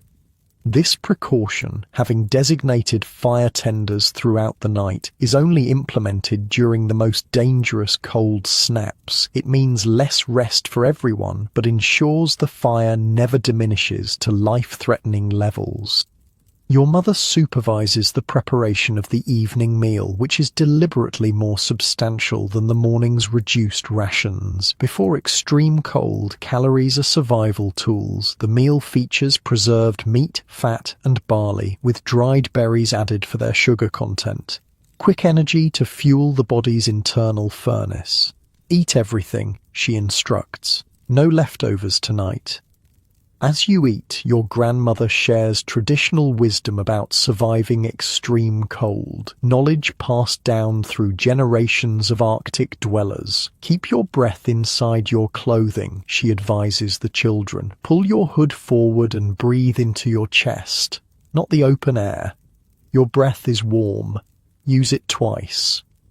This practical technique, creating a microclimate within clothing using exhaled breath, has been validated by modern cold weather experts. It's one of countless small adaptations that collectively meant the difference between life and death. If you must go outside, rub snow on your face first, she continues. It sounds wrong, but it prepares the skin for the cold shock. Again, this counterintuitive practice has scientific merit. It stimulates blood flow to facial tissues and creates a temporary protective layer that actually reduces frostbite risk. Vikings developed these techniques through observation and experiment, then preserved them as oral tradition. As twilight approaches, bringing the most dangerous cold with it, your father organizes the night watch rotations. Extra sentries are posted, not just for wolves, but to monitor for anyone in distress from the cold. Hypothermia can make people confused and irrational, leading to dangerous behavior like removing clothing or wandering outside. Watch each other, he emphasizes, especially the old and young. If someone seems confused or stops shivering after shivering heavily, alert us immediately. This understanding of hypothermia symptoms reflects sophisticated medical knowledge. Vikings recognize the paradoxical late-stage sign when dangerously cold people suddenly feel warm and stop shivering long before modern medicine formalized this understanding.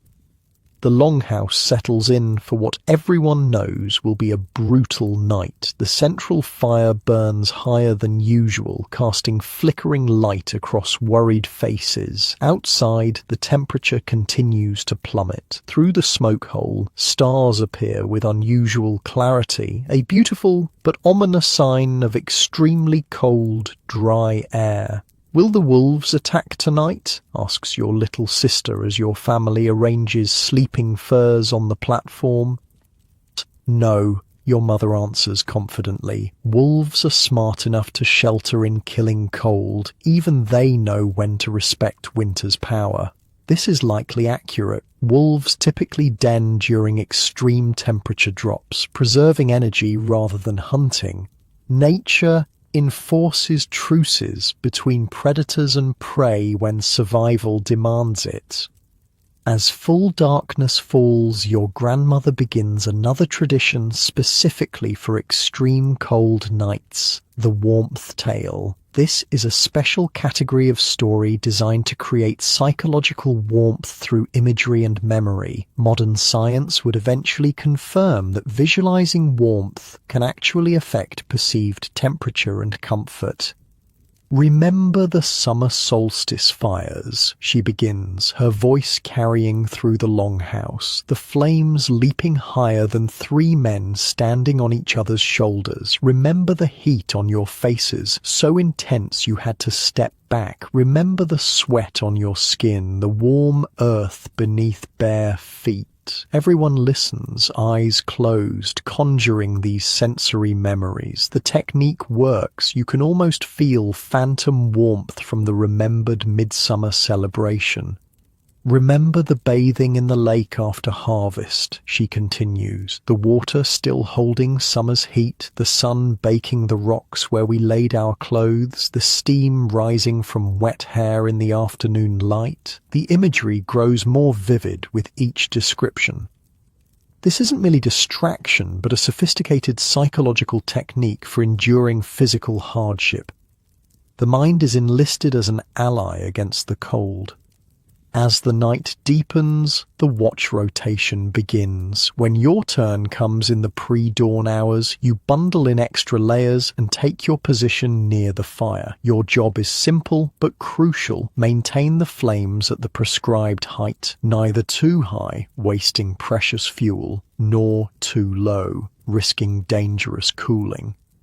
The longhouse at night is a landscape of shadows and soft sounds. Breathing, snoring, the occasional cough or murmur. The livestock shift in their makeshift pens. The fire pops and hisses. Beyond the walls, the killing cold holds the world in its grip. Your watch partner is Eric, the young man who nearly fell to the wolves earlier. He's still shaken by the experience, and Night Watch gives you a chance to speak privately.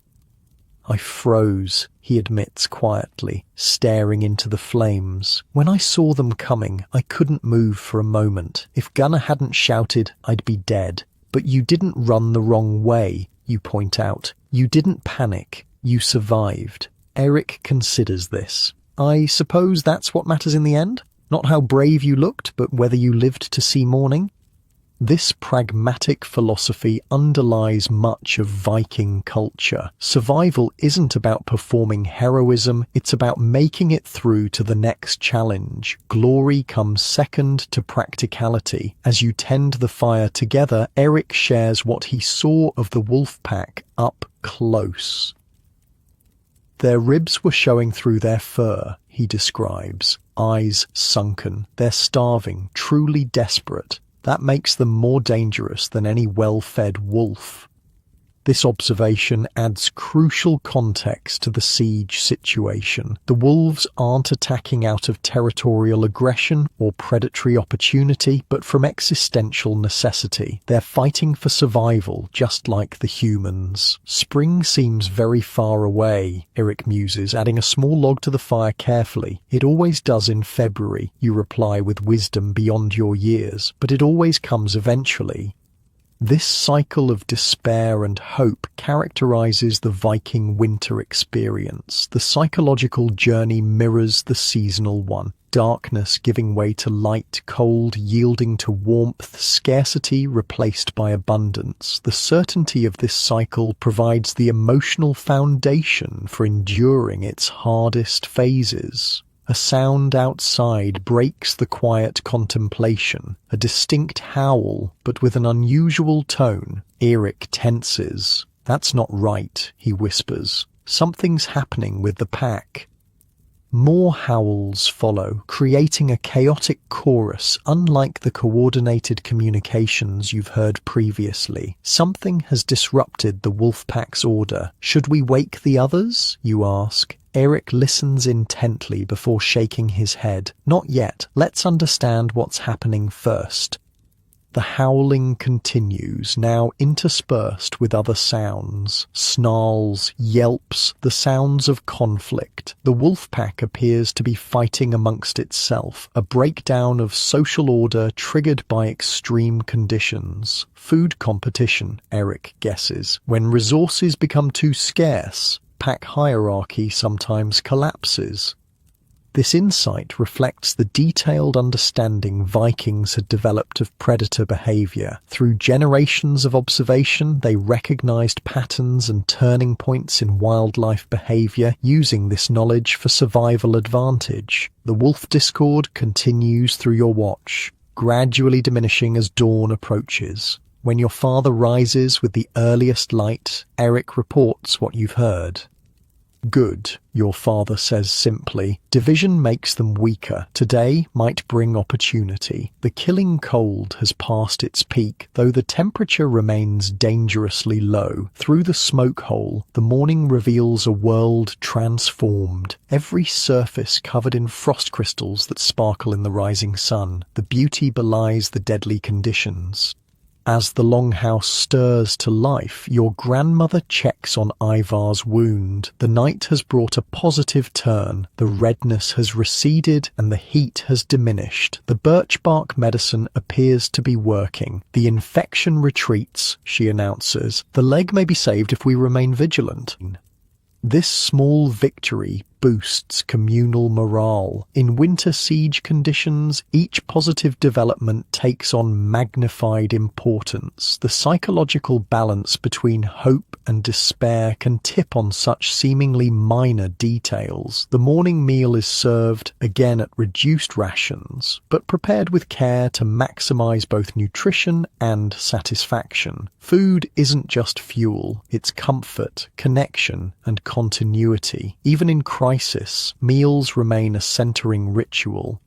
As you eat, the watch calls down exciting news. Smoke on the horizon, many fires moving this way. Your father confirms the sighting. The village relief party. They'll reach us by midday if they maintain pace. The end of the siege is approaching. Help is coming. The immediate crisis will soon resolve, but winter itself remains, and winter is the longest siege of all.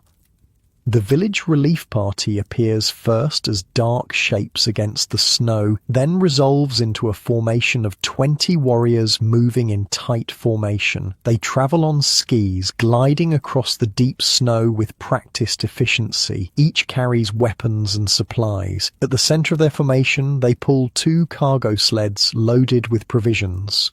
23 fighters, counts your father, surveying through the smoke hole, and Bjorn is with them.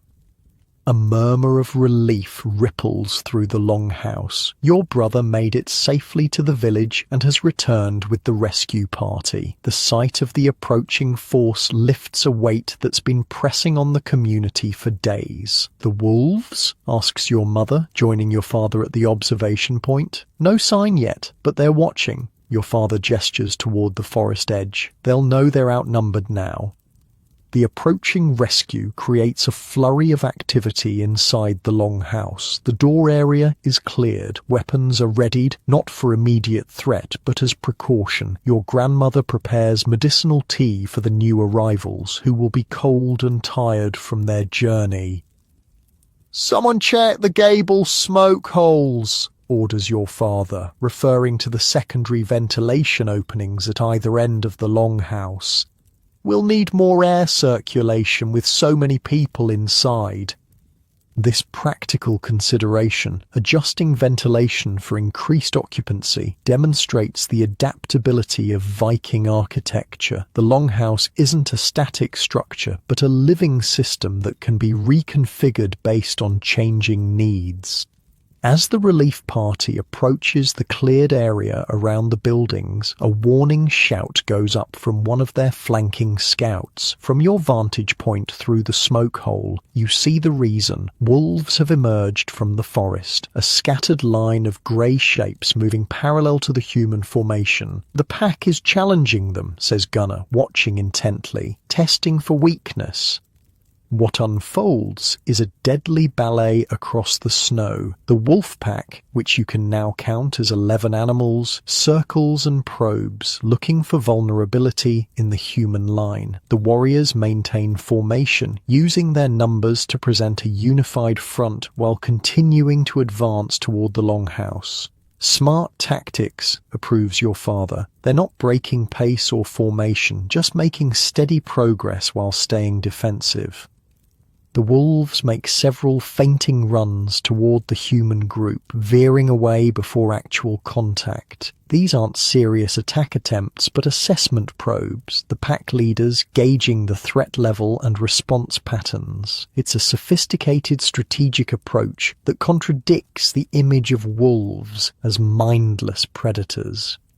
"The alpha is trying to separate someone from the group," notes Gunnar, pointing to a larger wolf that repeatedly angles toward one edge of the formation. "Classic pack hunting technique," your father nods. "They won't succeed. Gorm is leading the party. See the red cloak? He's fought wolves since he was younger than you." Gorm, the village war leader, directs the formation with hand signals and occasional short commands. Under his guidance, the warriors maintain perfect cohesion while still advancing steadily toward the longhouse. Their discipline is impressive. Not a single person breaks ranks despite the threatening wolves. As the relief party nears the longhouse, your father makes a decision. "We'll create a distraction. Ready the horns." 3 men position themselves at different smoke holes with hollowed animal horns, simple but effective signaling devices. At your father's command, they blow simultaneously, creating a discordant blast that echoes across the snow-covered landscape. The effect on the wolves is immediate. Several startle visibly, breaking their formation. The unexpected sound creates momentary confusion in the pack, disrupting their coordinated movements. Now they sound the advance, predicts your father. Sure enough, horn calls respond from the approaching party, different patterns signaling attack posture. The warriors accelerate suddenly, shouting battle cries and brandishing weapons. This coordinated aggression, combined with their superior numbers, triggers the wolves' risk assessment. After a moment's hesitation, the pack retreats toward the forest edge, not in panic, but in tactical withdrawal. They recognize the unfavorable odds. Winter has made them desperate, but not suicidal. "They'll be back," Gunnar says grimly. "Just not today, not against these numbers." The relief party reaches the longhouse without further incident. The outer door opens to admit them in small groups, too many to enter all at once. Each arrival brings gusts of frigid air, quickly suppressed as the door closes behind them. Bjorn is among the first inside, immediately surrounded by family offering thanks for his safe return. The journey to the village and back was itself a test of survival skills, especially with wolves hunting the area. His success marks a transition from youth to proven adult in the community's eyes. 3 wolves followed us half the way to the village, he recounts, accepting a cup of warm broth from your mother. But we stayed on open ground and kept our speed up. They gave up when we neared the outlying farms. Your father clasps his shoulder with pride. "You chose the right route and kept your head. Well done." The The simple praise carries enormous weight. In Viking culture, acknowledgement of competence from established adults represented a crucial step in status advancement. Bjorn stands taller, his face flushed with more than just the cold. Gorm, the war leader, enters next, a bear of a man with a frost-crusted beard and calculating eyes that miss nothing as they scan the longhouse interior. He exchanges formal greetings with your father before getting straight to practical matters. "We brought supplies," he states. "Flour, dried meat, extra blankets, enough to supplement your stores for 3 weeks. The village council agreed it's better to share now than rescue starving people later." This community-level resource sharing was a cornerstone of Norse winter survival. Individual farmsteads might maintain independence in good times, but winter created mutual dependency that everyone recognized. The strong supported the vulnerable, knowing roles might reverse with the next crisis. "The situation?" Gorm asks, settling near the fire. Your father provides a concise briefing: the wolf pack's behavior, the wounded men's condition, the longhouse defenses, and current supply levels. The exchange isn't just informational, but strategic. 2 leaders coordinating a response to shared threats. "Similar attacks at 3 other farmsteads," Gorm reports. "This winter has driven the wolves to new desperation. We've organized hunting parties to thin their numbers while protecting the outlying farms." This region-wide coordination demonstrates the sophisticated social organization that allowed Norse communities to survive extreme conditions. Isolated families alone couldn't withstand winter's worst challenges. The collective response provided security that individuals couldn't achieve. As the rest of the relief party enters, the longhouse grows crowded but energized. New faces bring fresh stories, different perspectives, and welcome distractions from the siege monotony. The atmosphere shifts from crisis management to something approaching normalcy. The visitors distribute their brought supplies, not just necessities, but small luxuries too. Someone has carried precious salt, another brings dried apples, one warrior produces a small pouch of walnut pieces, sharing them among the children. These thoughtful additions recognize that winter survival requires emotional sustenance alongside physical necessities. Gorm consults with your grandmother about the wounded. Though primarily a warrior, he respects her healing knowledge without reservation. This integration of different expertise spheres, military, medical, domestic, characterized Viking problem-solving. Specialized knowledge was valued regardless of its source. "The wolf bites concern me most," your grandmother explains, showing him Ivar's healing leg wound. "We're watching for fever signs. The birch bark poultice helps, but we need more."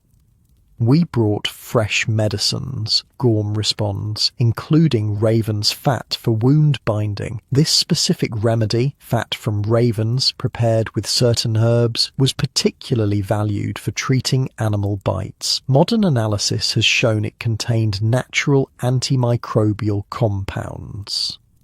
The Vikings didn't understand the biochemistry, but generations of observation had identified effective treatments.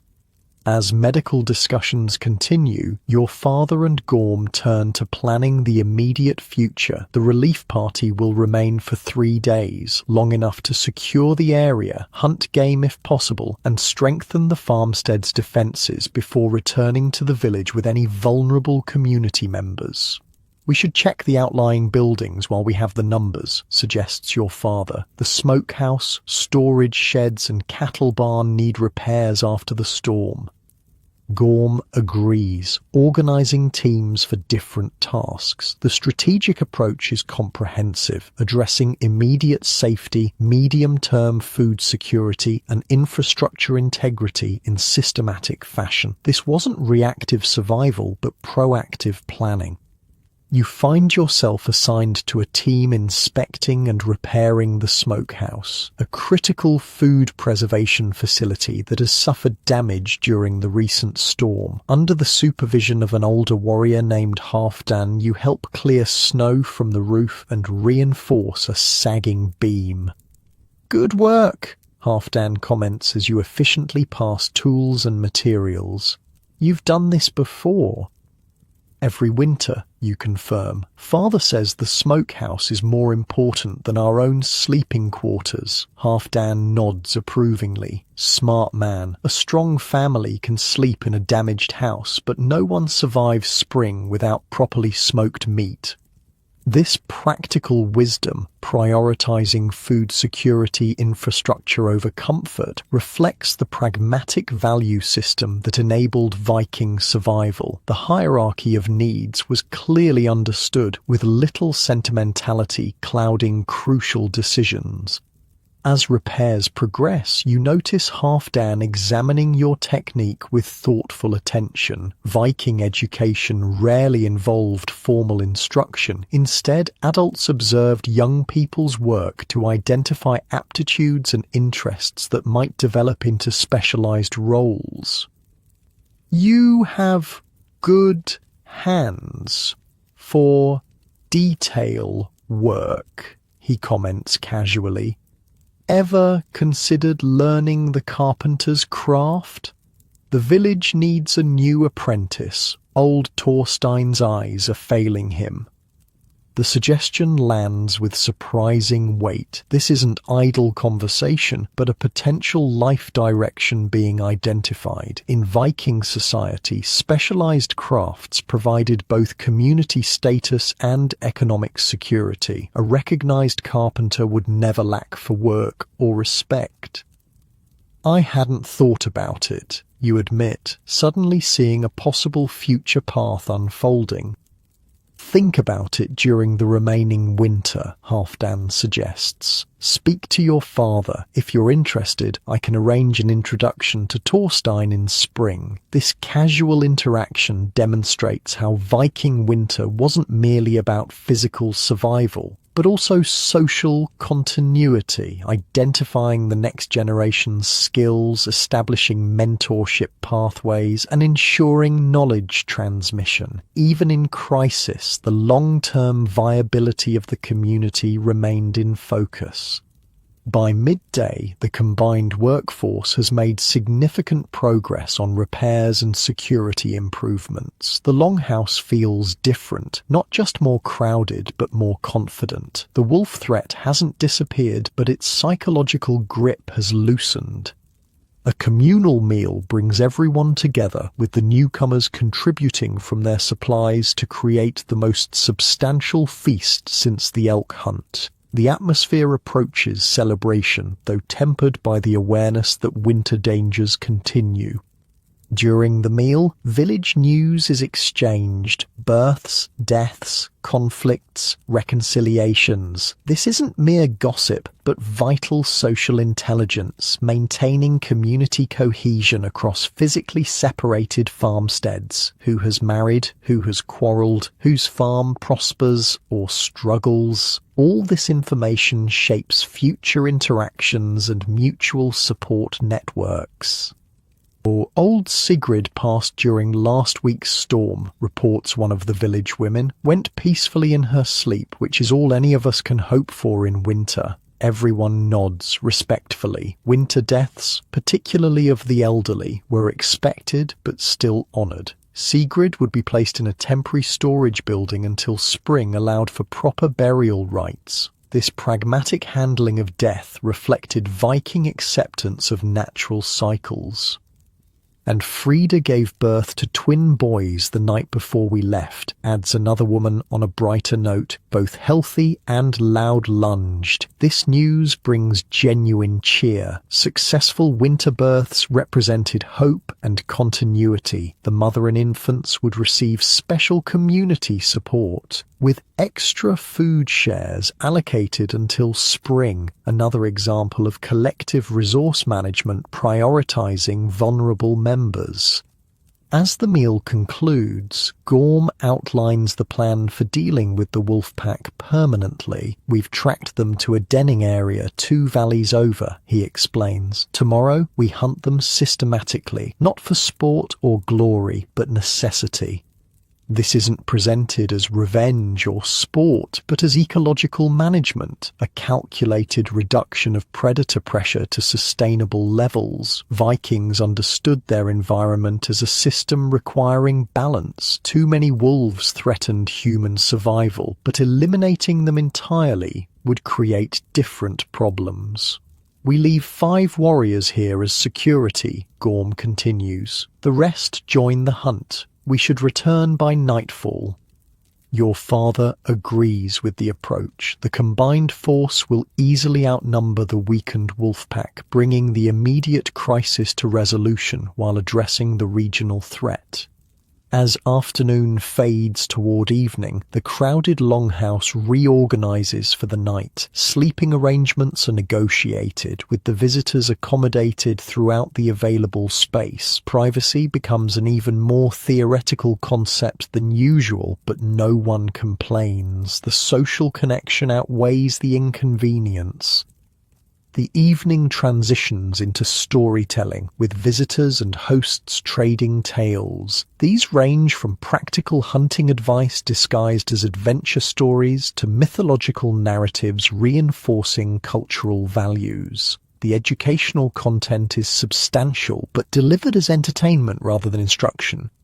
One of the village warriors, known for his narrative skill, shares a story about Thor's battle with frost giants, a myth that metaphorically addresses winter survival through heroic imagery. The children listen raptly, absorbing both the cultural framework and the embedded practical wisdom about respecting winter's power. And then Thor raised Mjolnir high, the storyteller intones dramatically, mimicking the hammer-lifting gesture. But the frost giant laughed. Your strength means nothing against winter's bite, the giant mocked. I am cold itself, and I freeze all who challenge me. The children's eyes widen at this apparent setback for their hero. Even the adults lean forward, though they've heard the tale many times before.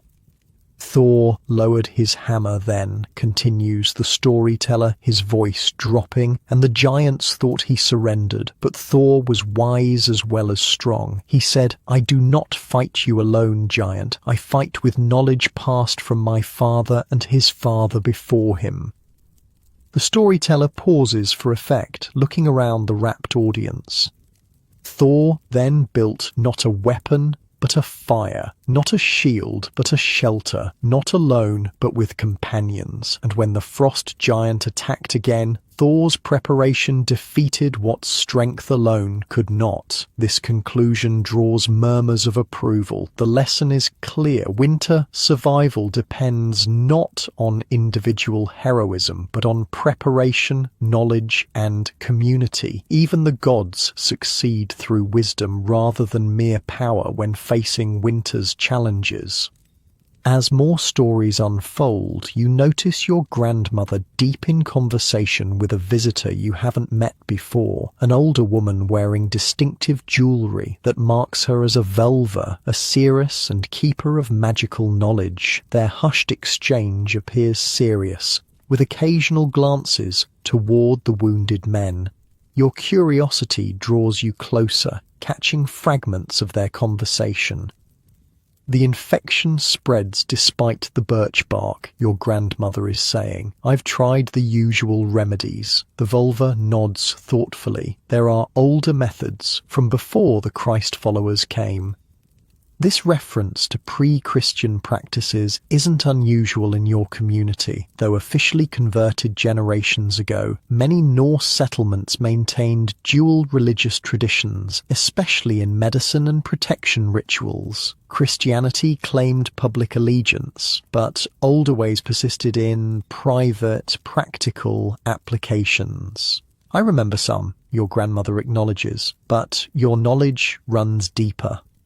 Tonight, then, the vulva decides, when most sleep, These methods work better in darkness. You realize you're witnessing the arrangement of a healing ritual that blends ancient practices with newer medical techniques, the pragmatic Viking approach of using whatever works, regardless of its origin. This medical pluralism likely saved many lives that dogmatic adherence to a single tradition might have lost.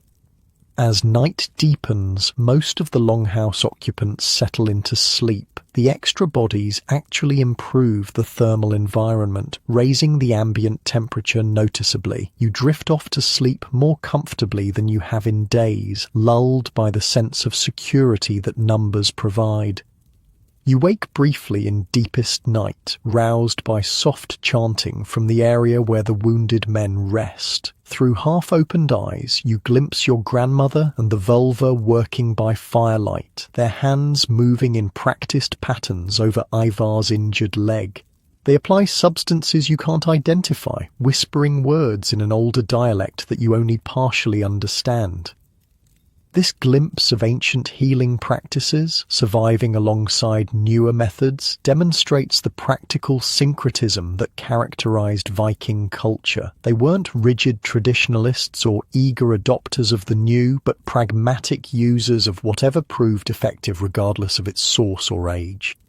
Morning brings renewed activity and purpose. The hunting party prepares to depart, checking weapons and discussing strategy. This isn't casual preparation, but methodical planning with contingencies considered and roles assigned. Wolf hunting in winter conditions presents specific challenges that require coordination and discipline. We hunt in pairs, Gorm instructs. No one separates from their partner, regardless of circumstance. We drive them toward the eastern ridge where the archers will be positioned. This tactical approach, using coordinated human movements to manipulate predator behavior, demonstrates sophisticated understanding of wolf psychology and group dynamics. Vikings weren't just strong warriors, but shrewd strategists who maximized advantages through planning.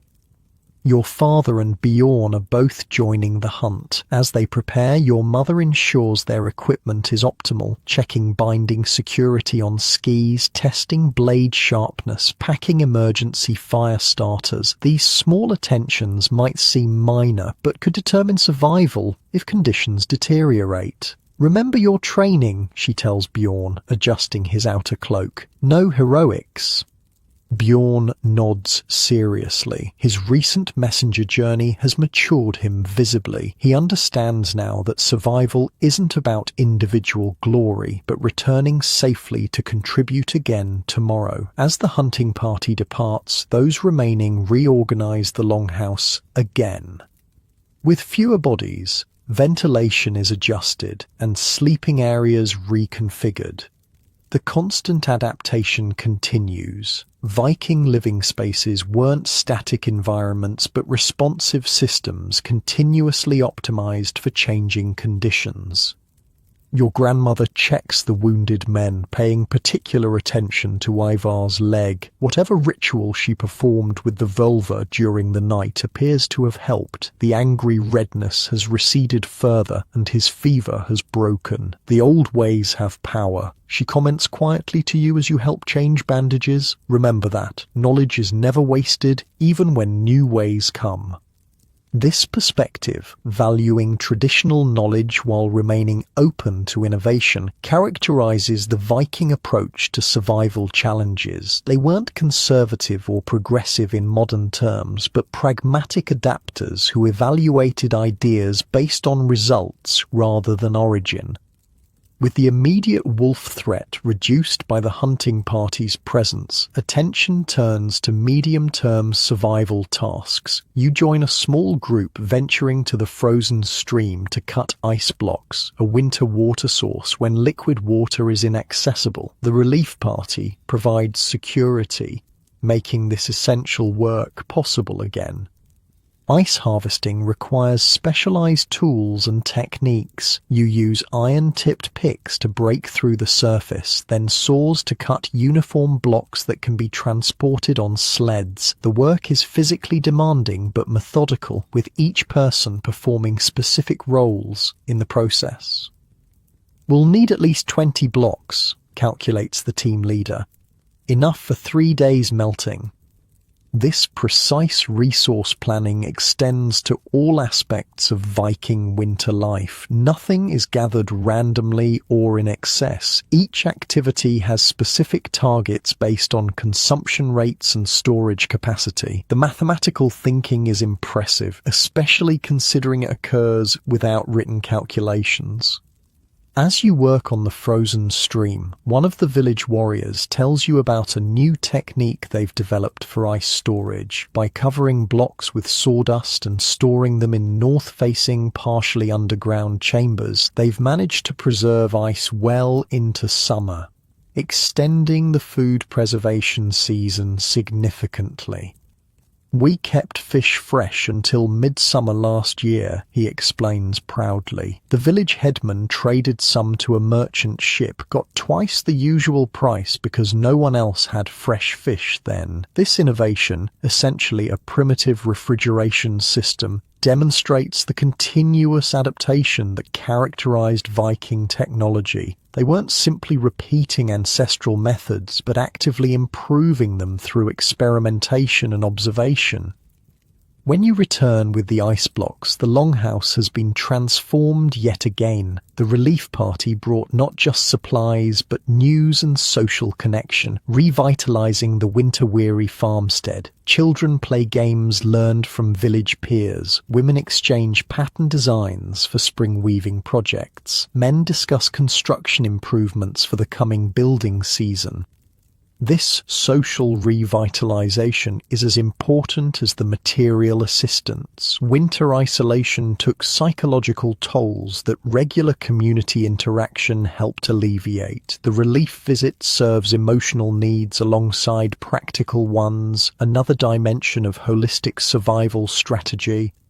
By late afternoon, everyone's attention turns toward the forest edge, watching for the returning hunting party. Their success or failure will determine whether the wolf threat has truly ended or merely paused. The waiting creates palpable tension.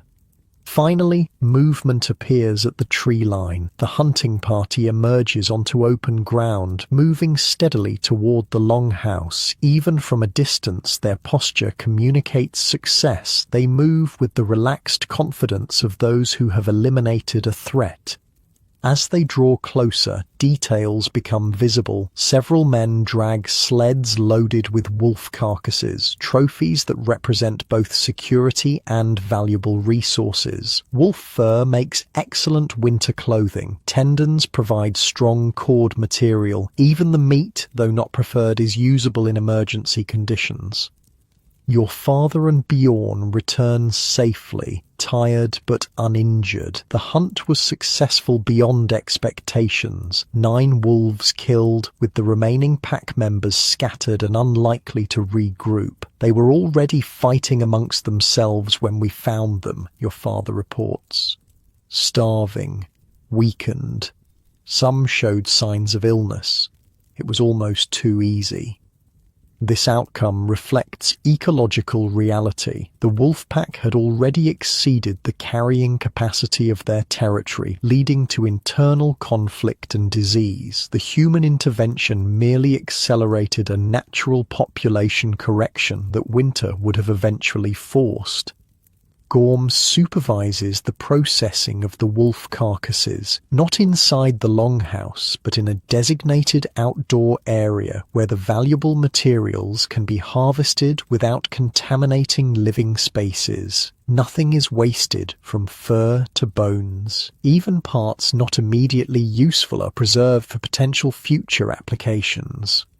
"The threat is managed," Gorm announces formally that evening. "We'll return to the village tomorrow with anyone who wishes to relocate until spring. Those staying should be secure now, with proper precautions." This option, temporary relocation to the more populous village during winter's height, was a standard safety measure. Not everyone would choose it. Farmsteads needed minimum maintenance even in winter, but the vulnerable, elderly, very young, injured often accepted the village's greater security. After discussion, decisions are made. Eva and one elderly couple will return to the village for better care. Everyone else, including your family, will remain at the farmstead. The improved security situation and replenished supplies make this a reasonable choice. The evening becomes celebratory, not raucous feasting, but quiet satisfaction in crisis overcome. The wolf pelts are displayed with hunting stories shared. A small portion of precious mead is distributed, enough for ceremonial toast but not wasteful indulgence. As the evening progresses, you notice the vulva observing you with curious intensity. Eventually, she approaches, sitting beside you near the fire. You saw the healing ritual, she states without preamble. Most your age would pretend sleep, but you watched with open eyes. You nod, uncertain whether admission brings trouble. Curiosity serves survival, she continues approvingly. The closed mind dies first in winter.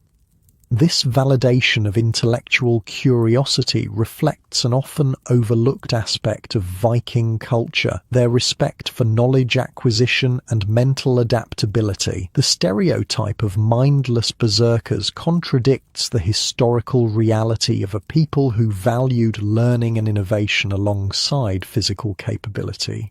Your grandmother says you have the sight in your blood, the vulva adds. You sometimes know things before they happen.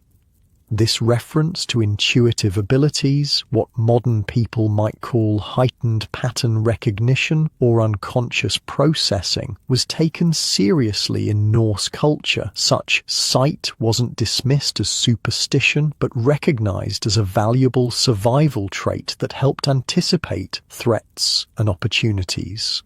Sometimes, you acknowledge cautiously, dreams that come true later, feelings about people that prove right.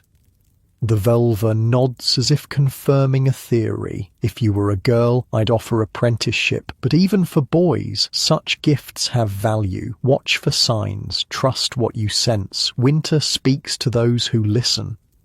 This brief exchange opens a window into the complex Norse understanding of perception and prediction. They recognized that survival often depended on noticing subtle environmental signals, anticipating dangers before they manifested fully. This wasn't mysticism to them, but practical advantage, another tool for navigating winter's challenges.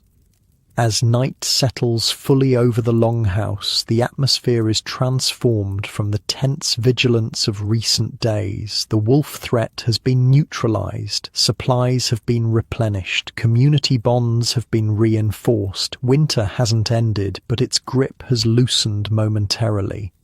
In your sleeping furs, warm and relatively secure, you reflect on what you've witnessed: crisis, response, adaptation, and resolution. The wolves were just one of winter's many challenges. Others will follow before spring arrives, but the knowledge embedded in your community, passed through generations and continuously refined, provides a pathway through the cold months.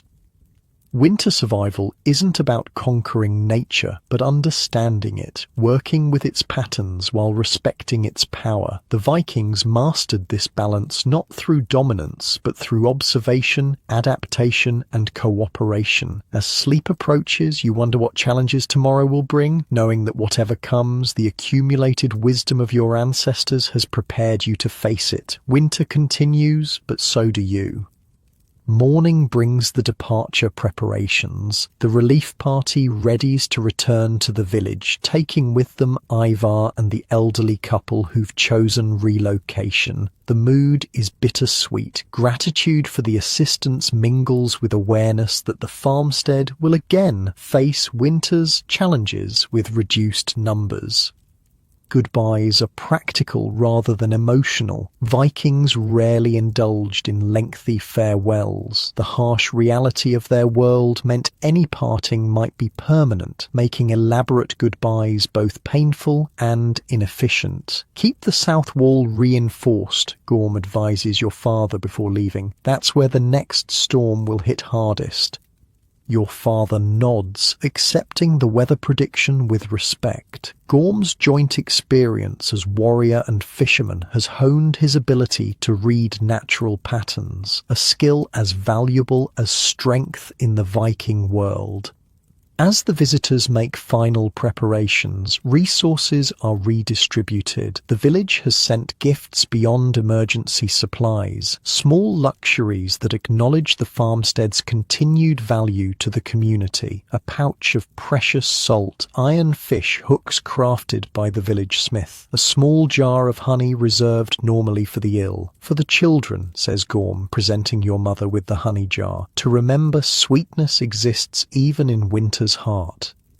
This poetic turn isn't at odds with his warrior status. Vikings didn't compartmentalize their identities as modern people often do. A man could be both fearsome fighter and thoughtful philosopher, skilled craftsman and sensitive poet. These weren't contradictions, but dimensions of a complete person. The departing party takes with them the wolf pelts, not as seizure of resources, but for efficient processing. The village tanner has specialized tools and techniques that will maximize the value of these materials. Once prepared, the pelts will be fairly distributed, with the farmstead receiving its proper share when travel becomes easier. We'll send someone in a fortnight if weather allows, Gorm promises, earlier if another storm threatens.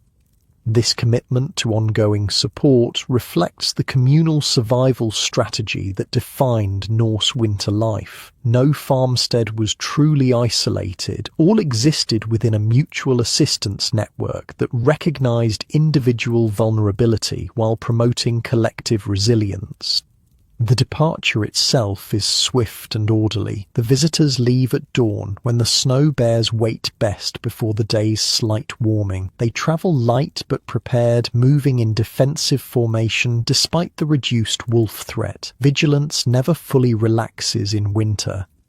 You watch from the smoke hole as they diminish into the distance, becoming dark shapes against the white landscape, then disappearing into the forest edge. The farmstead feels suddenly empty, though your family and the remaining neighbouring families still number 15 people.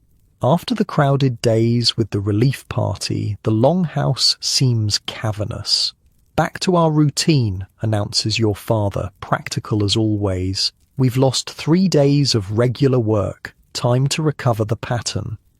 This emphasis on routine wasn't mere habit, but survival strategy. Winter required disciplined time management to accomplish essential tasks within daylight's limited hours. Interruptions to established rhythms could cascade into serious resource shortfalls if not quickly corrected. The day's tasks are distributed with practiced efficiency. Men check structural integrity after the storm and wolf crisis. Women inventory food stores with mathematical precision. Children are assigned appropriate supporting roles based on age and ability. Nothing is random. Everyone contributes to the survival machine.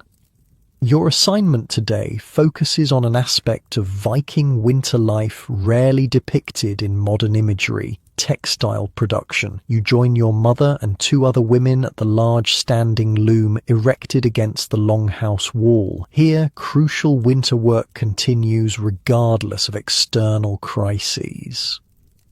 We need to complete this length before month's end, your mother explains, showing you the partially finished woolen fabric.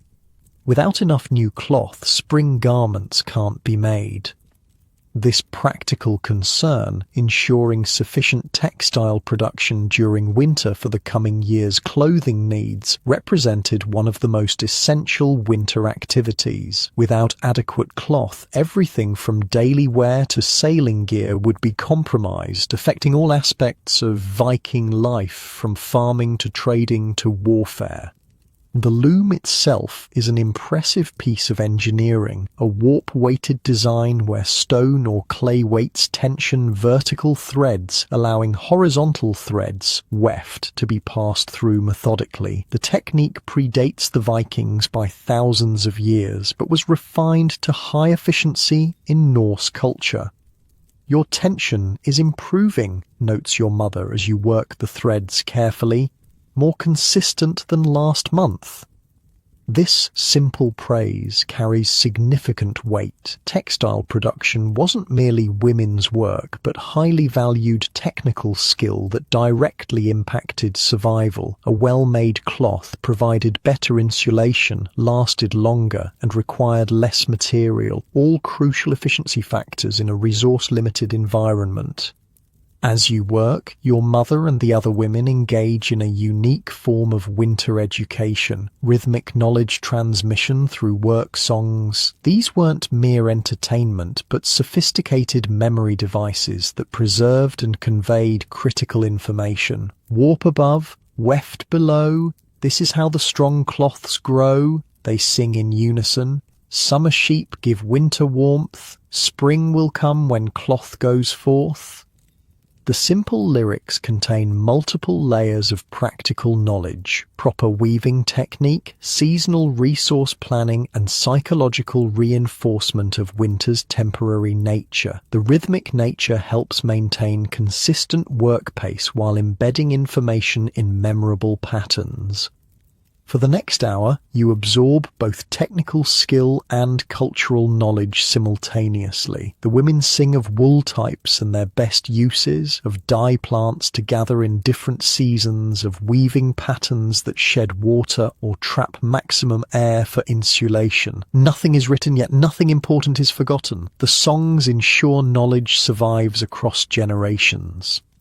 Across the longhouse, other winter activities continue with similar efficiency. Two men work on tool repair, a critical winter task when outdoor work is limited. They carefully rehaft axes, resharpen blades, and restring bows. Each implement receives methodical attention, its condition assessed and restored for spring's demanding workload. "Check the bow flexibility carefully," advises the older man to his younger companion. "Too stiff and it shatters in cold, too flexible and the arrow flies weak." This nuanced understanding of how materials behave across temperature ranges represented sophisticated engineering knowledge. Vikings weren't simply strong users of tools, but thoughtful designers who understood material properties and environmental interactions. Near the central fire, your grandmother supervises several children sorting through carefully preserved herb bundles hanging from the rafters. This isn't busy work, but pharmaceutical management, identifying, organizing, and preparing the healing substances that might mean life or death before spring. "This one for fever," she instructs, having a child smell a particular dried plant. "Remember the scent. Someday you might need it when no healer is near." The educational approach integrates multiple senses: smell, touch, visual recognition, ensuring that critical knowledge embeds deeply in young minds. This multi-sensory teaching created resilient memory patterns that remained accessible even under stress or in emergency conditions. By midday, the reorganized routine has fully re-established itself. The wolf crisis and relief visit already feel distant, absorbed into the steady rhythm of winter survival. This adaptability, the ability to navigate disruption and return to functional patterns, defined successful Viking communities. The midday meal demonstrates another aspect of Viking winter food management, the strategic deployment of variety to maintain morale. Rather than simply consuming the same preserved foods daily, meals were carefully planned to provide psychological refreshment alongside nutrition. "We'll use the smoked fish today," announces your mother, breaking the usual pattern of meat and grain. "A change will lift spirits." This wasn't extravagance, but calculated psychological management. Winter's length created monotony that could depress motivation and energy. Periodic variations in food, activities, and social arrangements helped combat the emotional fatigue that threatened survival as surely as cold or hunger. As everyone gathers for the meal, your father shares news that will affect the coming days. The ice thickness on the lake has reached walking safety. Tomorrow we begin serious fishing. This announcement generates visible excitement, especially among the men. Ice fishing represented not just additional food sources, but a welcome change in routine after long confinement. The psychological benefit of productive outdoor activity couldn't be overstated during winter's darkest period. The village reports good catches on their lake, he continues. The fish are schooling densely this year. Such information sharing between settlements created a regional knowledge network that helped optimize resource harvesting. If one community discovered effective techniques or favorable locations, this intelligence spread quickly, benefiting everyone's survival chances. As the meal concludes, another winter ritual begins, the midwinter inventory. This formal accounting of all resources wasn't merely practical but ceremonial, marking the winter midpoint and the first acknowledgement that spring, though distant, was now approaching rather than receding. "We count everything," your father explains to the younger children. Food, fuel, fodder, fiber, what remains must last until green growth returns.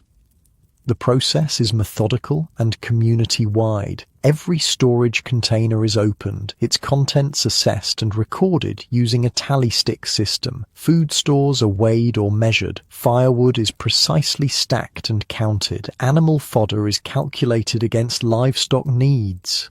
Nothing is estimated, everything is quantified. You help with the cloth inventory, carefully measuring completed lengths and assessing remaining raw wool. The mathematical precision is impressive. People who never learned written arithmetic performing complex calculations of resource consumption rates projected across multiple future scenarios. At current use, the grain stores will last until the first spring fishing, calculates your mother, using notched sticks as calculation aids. If we reduce bread portions by a finger's width, we extend to planting time. This kind of precise resource projection, executed without written mathematics, demonstrated the sophisticated cognitive tools Vikings applied to survival challenges. The calculations weren't approximate but exact, with consumption rates adjusted in tiny increments to achieve optimal outcomes. As the inventory progresses, a startling discovery creates concern. The root vegetable storage, critical for preventing scurvy and providing carbohydrates, shows signs of unexpected spoilage. A bin of turnips has developed black rot that threatens to spread to adjacent stores. Frost got in somehow, determines your father, examining the damaged vegetables. We need to sort and salvage immediately. This launches an unplanned but urgent project. Everyone drops other tasks to help separate damaged roots from healthy ones. The compromised vegetables aren't discarded. Viking waste avoidance wouldn't permit that, but are processed immediately for shorter-term use. The rot-damaged portions are cut away, and the remaining good parts are prepared for cooking within days rather than weeks. We'll make a turnip stew tonight, decides your mother, adapting meal plans to accommodate the unexpected bounty of vegetables that must be used quickly, and pickle what we can't eat immediately. This rapid adaptation to resource threats exemplified the resilience that characterized successful winter survival. Problems weren't met with despair, but with immediate practical solutions that minimized loss and maximized remaining value. As afternoon progresses, weather changes become apparent. The relative clarity of recent days yields to increasing cloud cover. The quality of light shifts, taking on the diffuse grey characteristic of approaching snow. The wind direction changes, now coming from the northeast, traditionally associated with severe weather.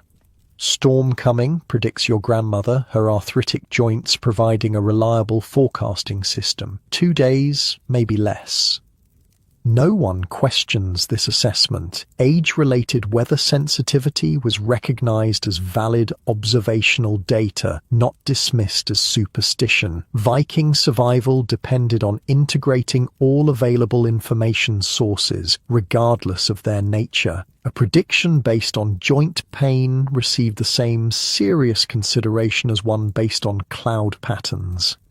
Preparations begin immediately, illustrating another Viking winter principle, the advance response to anticipated threats. Rather than waiting for the storm to arrive, activities shift to pre-storm readiness while conditions still permit efficient work. We need 3 days' worth of firewood inside before it hits, calculates your father, and extra water. The wood requirement translates to specific action. Men with axes and saws head to the already felled timber storage area to process logs into usable size. Women organize indoor storage spaces to accommodate the additional material without creating hazards. Children are tasked with snow collection for water reserves, gathering clean snow into large wooden tubs that can be melted as needed. You join the snow collection team, using wooden shovels to fill containers with the cleanest available snow, usually that found on elevated surfaces rather than ground level. This task, seemingly simple, incorporates sophisticated understanding of water purity. Vikings recognized that snow accumulated different contaminants depending on its location and age. Take from the roof snow, not the ground snow, instructs an older girl supervising the work, and the white layers, not the grey ones. This differential selection demonstrated empirical knowledge of snow stratification, how wind-blown pollutants created distinct layers with varying purity. The Vikings might not have understood the microbiology, but generations of observation had identified which snow sources led to illness and which to health.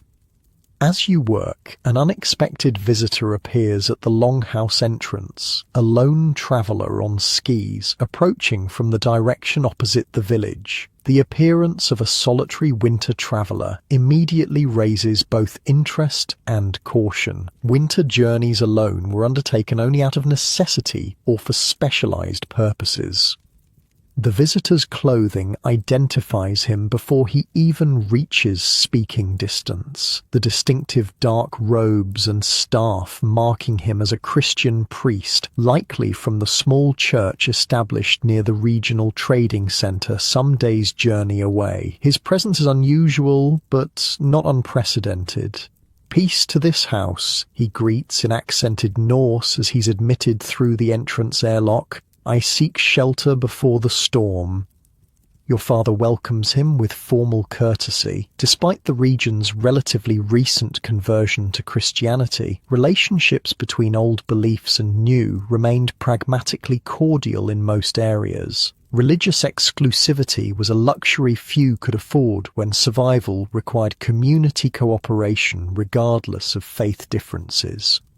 "You travel dangerously, Father Eric," comments your father, recognizing the priest from previous trading season encounters. Alone in winter with wolves still hungry, the priest smiles tiredly as he accepts a cup of warm broth. "God protects his servants, and I carry this for wolves who doubt divine protection." He pats a serviceable axe secured to his belt. This practical approach to faith, trusting God supplemented by a sharp blade, epitomized the syncretic nature of early Norse Christianity. New beliefs blended with old practicality, creating a distinctive religious expression that accommodated both spiritual devotion and survival necessity. The priest's arrival adds an unexpected dimension to the evening. After warming himself and consuming a modest meal, he shares news from distant settlements, information that would otherwise take weeks or months to reach your relatively isolated farmstead. The king's tax collectors will come earlier than usual when roads clear, he mentions, delivering practical political information that affects economic planning. The Southern War requires more silver. Such intelligence about governance activities, especially taxation, was valuable for household management. Knowing to reserve additional resources for spring tax collection could prevent damaging shortfalls later. The priest's circuit thus served both religious and practical communication functions. Later, he conducts a brief religious service for those interested. About half the longhouse attends, while others continue evening tasks without apparent conflict. This religious flexibility, where Christian and traditional Norse practices coexisted without daily tension, characterized much of the transitional period. Pragmatism typically outweighed doctrinal purity in survival contexts. After the service, the evening transitions to a different type of knowledge sharing, technical education. Winter evenings provided crucial opportunities for skill transmission when outdoor work was impossible. Tonight, one of the older men demonstrates specialized wood joining techniques used in ship construction. The secret is in the angle, he explains, showing how seemingly simple cuts create surprisingly strong connections without metal fasteners. Too steep and it splits under pressure, too shallow and it pulls apart in high seas. This sophisticated carpentry knowledge, developed through generations of shipbuilding experience, wasn't written in manuals but preserved through direct demonstration and supervised practice. Young people observe intently, asking questions and attempting the techniques under guidance. The technical complexity rivals modern engineering education despite occurring around a fire in a smoke-filled longhouse. You watch with particular interest, remembering Halfdan's suggestion about carpentry apprenticeship, the precise movements, the careful assessment of wood grain, the mathematical visualization required to achieve proper angles. All these elements appeal to your detail-oriented mind. "Want to try?" offers the shipwright, noticing your attention. You accept the offered tools, attempting to replicate the demonstrated joint under his guidance. Your first attempt is imperfect but shows promise, earning a thoughtful nod from the craftsman. "Good hands," he comments, echoing Halfdan's earlier assessment. "You see the grain patterns naturally." This casual interaction represents another aspect of Viking winter education, talent identification and cultivation. The community continuously assessed young people's aptitudes, guiding them towards specializations that matched their natural abilities. This wasn't formal career counseling, but organic skill matching that benefited both individual and community.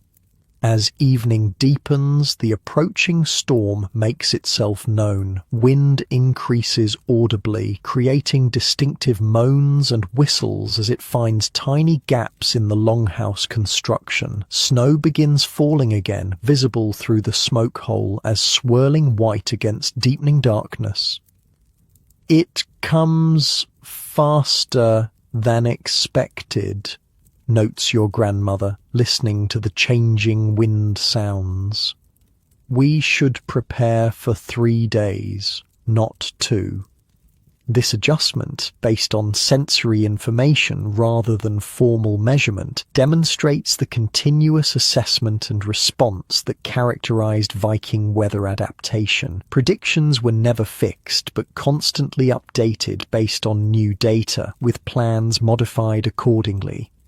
Additional preparations begin immediately. The evening bread dough, already rising near the fire, is divided into smaller loaves that will bake more quickly. Water containers are checked and filled completely. Extra rushlights are prepared and stored accessibly in case the central fire needs supplementation during the storm's peak. We should bring more animals inside, suggests your mother, considering the deteriorating conditions. The separate barn may not hold against this wind. Your father weighs this recommendation, balancing the discomfort of additional livestock in the living space against the risk of losing animals to cold or structural damage. After brief consideration, he agrees. The youngest calves and pregnant ewes, he decides. The strongest can remain in the barn with extra bedding. This selective approach, protecting the most vulnerable livestock while maintaining separate housing for hardier animals, reflected nuanced resource management. Each decision balanced multiple factors: animal survival, human comfort, food security, and structural limitations. As men venture out to retrieve the selected animals, you help prepare additional indoor livestock areas. The young calves will be housed in a corner reinforced with extra straw bedding. The pregnant ewes will occupy expanded pen space in the lofts. None of these arrangements is ideal, but all are viable compromises that prioritize survival over comfort. The transferred animals arrive, bringing additional warmth but also noise and odour to the already crowded longhouse. No one complains. These are anticipated winter conditions. The pregnant ewes seem particularly disturbed by the relocation, bleating nervously as they're settled into their temporary housing. They sense the storm pressure, explains your grandmother. Animals know weather changes in their bodies before we see signs.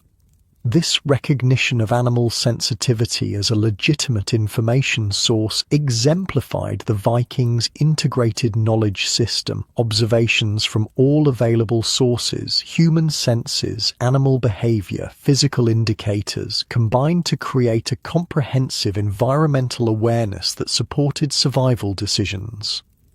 With storm preparations complete, the evening transitions to the most important winter activity of all, deep rest. Conservation of energy through adequate sleep represented a crucial survival strategy during winter's metabolic challenges. Unlike modern people, who often sacrifice sleep to productivity, Vikings recognized rest as essential biological maintenance.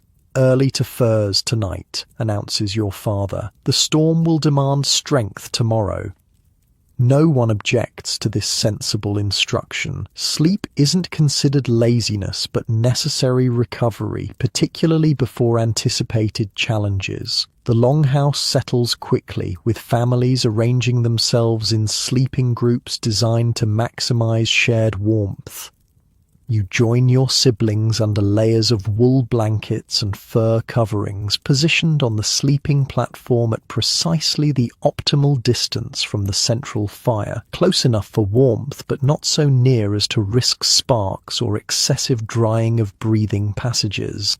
The visitor priest is provided sleeping space near the fire, a position of honor that acknowledges both his status and his likely lack of cold adaptation after living in the more substantial church buildings. He accepts graciously, adding his own blanket to those provided by the household.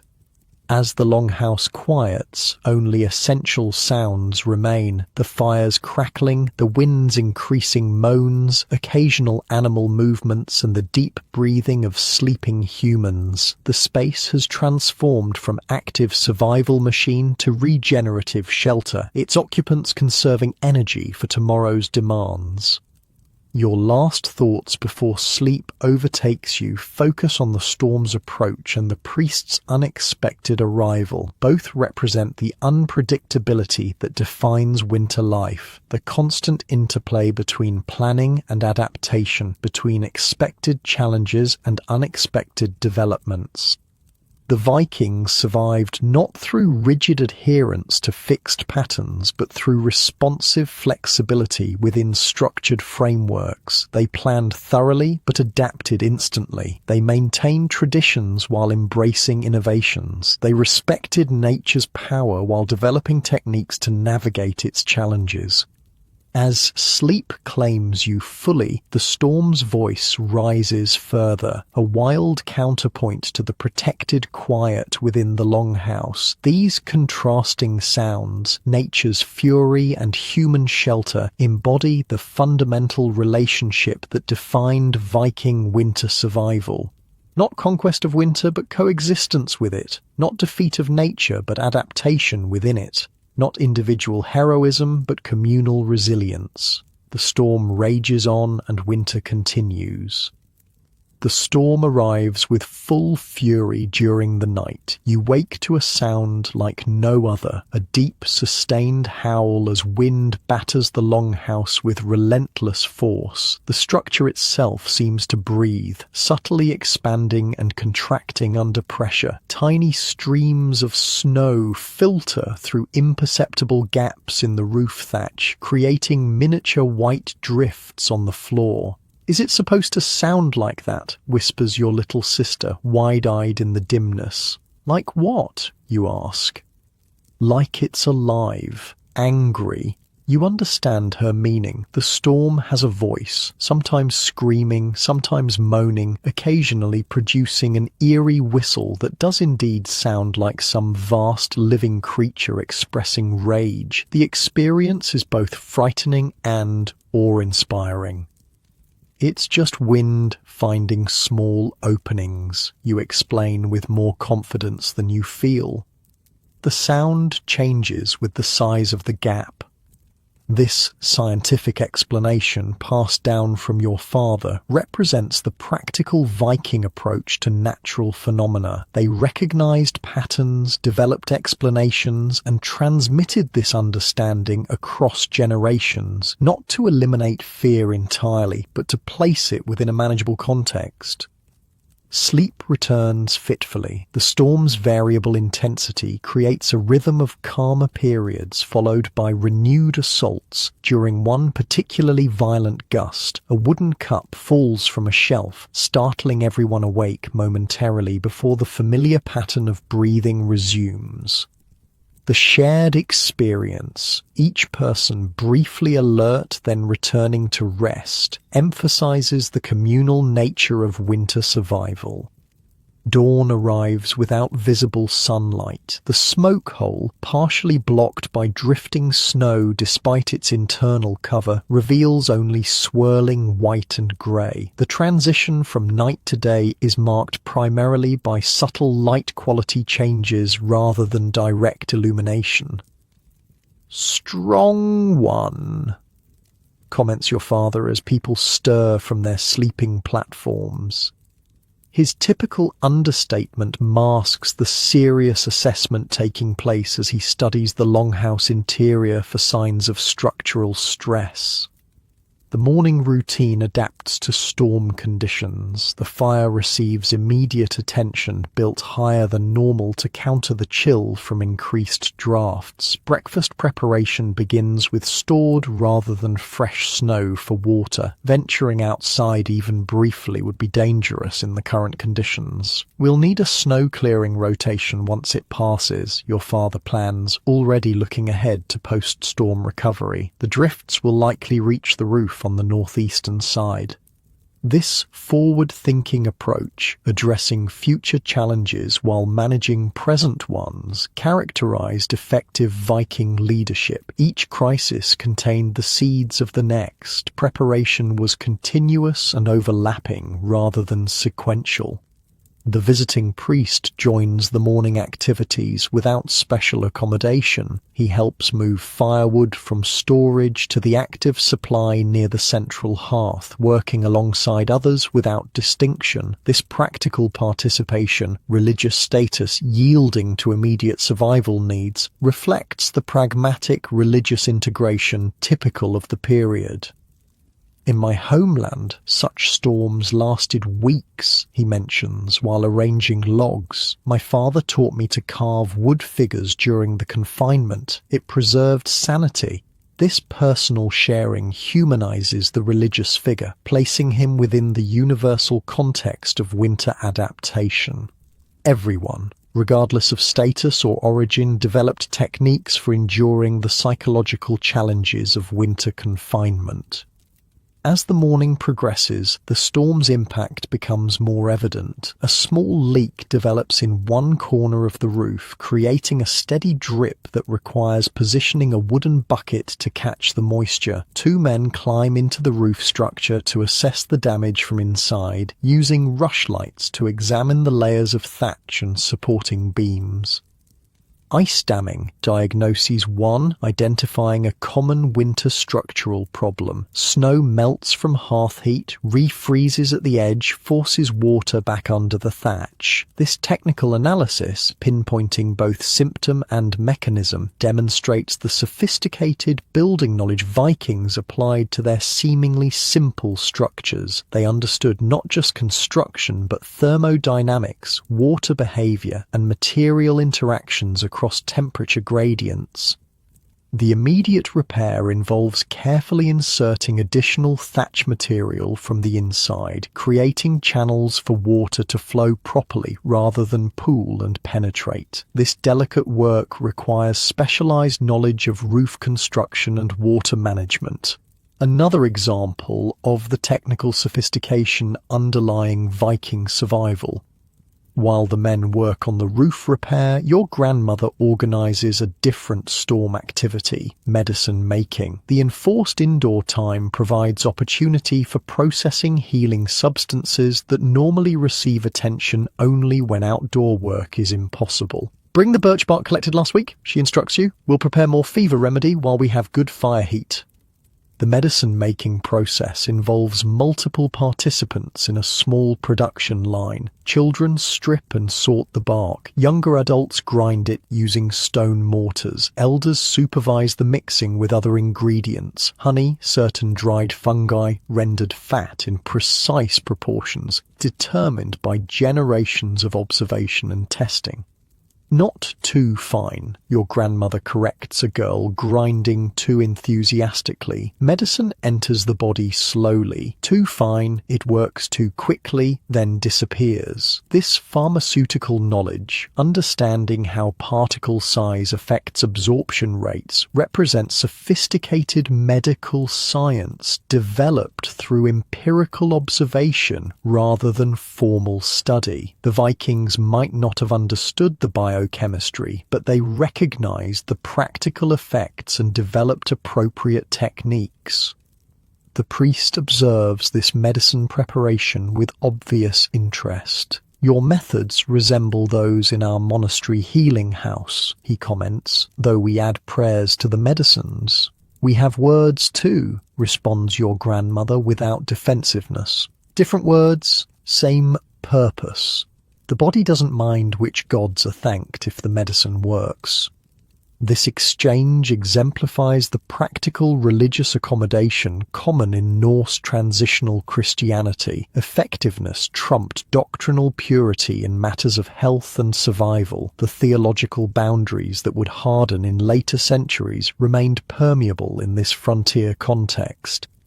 As the medicine production continues, your father gathers the men for storm damage assessment and planning. Using a rough sketch drawn in the hearth ashes, he maps the longhouse and outbuildings, marking areas of concern and prioritizing post-storm inspection and repair. The animal barn roof was weakened in the last storm, he reminds everyone. That's our first check when wind allows. The smokehouse and storage buildings come next. This systematic approach, establishing clear priorities and sequences for post-crisis recovery, demonstrates the organized thinking that enabled Viking communities to bounce back quickly from winter challenges. Nothing was left to chance or individual initiative. Collective action followed established protocols refined through experience. By midday, the storm's character changes. The sustained howl transforms into rhythmic gusting, periods of relative calm punctuated by intense wind surges. This pattern typically indicates a storm's transitional phase rather than its end, a meteorological understanding the Vikings had developed through generations of observation. Eye rotation, explains your father to the younger children who have noticed the change. The storm center passes, we get calm, then the back edge hits with new direction. This weather knowledge, recognizing the circular structure of winter storm systems, represented sophisticated meteorological understanding developed without modern instrumentation or formal science. Vikings read storms through sound, pressure changes, wind shifts, and cloud patterns, creating mental models that predicted behavior with remarkable accuracy. The midday meal reflects storm conditions, substantial, warm, and deliberately comforting. Hot stew featuring preserved meat and root vegetables provides not just nutrition but psychological reassurance. The familiar flavors and aromas create continuity with normal times, while the meal's heartiness acknowledges the increased caloric needs during cold stress. Extra portion for roof workers, directs your mother, recognizing the additional energy expenditure of those who performed repairs in the colder roof space. This calorie management, adjusting food distribution based on specific energy outputs, represented another aspect of the precise resource allocation that winter survival required. After the meal, the storm's predicted second phase arrives. The wind direction shifts noticeably, now coming from the northwest rather than northeast. The sound changes accordingly, finding new gaps and creating different resonances within the structure. Snow continues falling heavily, visible through the partially cleared smoke hole as near horizontal sheets driven by the powerful gusts. No outside movement until morning, decides your father after assessing the conditions. We secure what we have and wait. This restraint, knowing when action becomes counterproductive, characterized Viking survival wisdom. Heroic effort at the wrong moment didn't demonstrate courage, but foolishness. Recognizing when to conserve energy rather than expend it was as important as knowing when to act decisively. With outdoor activities impossible, the longhouse transitions to indoor winter work. Every available space becomes a production area for essential items that can be created or repaired during confinement. The scene resembles a small factory with different stations dedicated to specialized tasks. Near the main door, two men work on fishing equipment, checking nets for damage, repairing broken sections, and crafting new bone hooks designed specifically for ice fishing. Their movements are methodical and practiced, requiring minimal verbal communication as they perform tasks refined through countless repetitions. The bone must be cured properly, explains one man to a watching boy. Too fresh and it breaks under fish weight. Too old and it won't hold shape for carving. This material knowledge, understanding how bone aging affects structural properties, exemplifies the deep craft expertise that underpinned Viking survival technology. They weren't simply using available materials, but optimizing them through sophisticated processing techniques. At another station, women work with leather and fur, preparing materials for spring clothing production. The winter timing is deliberate. Materials prepared now will be ready for sewing when light improves and outdoor work resumes. The planning horizon extends months ahead, with each season's activities supporting the next in a continuous cycle. This sealskin needs extra softening, demonstrates a woman to her apprentice. See how it resists the bone folder? Too stiff for watertight seams. The technical assessment focuses on specific material properties required for functional performance. Viking clothing wasn't merely decorative but engineered for survival in harsh conditions. Waterproof seams in seafaring gear could mean the difference between life and death when spring fishing resumed. You find yourself drawn to a different activity station, wood carving. The visiting priest has produced small tools from his travel pouch and is demonstrating decorative techniques to several interested observers. His skill is evident in the precise cuts and flowing patterns emerging from simple wood pieces. Each cut follows the grain, he explains, showing how his knife works with rather than against the wood's natural structure. The wood tells you where it wants to be shaped.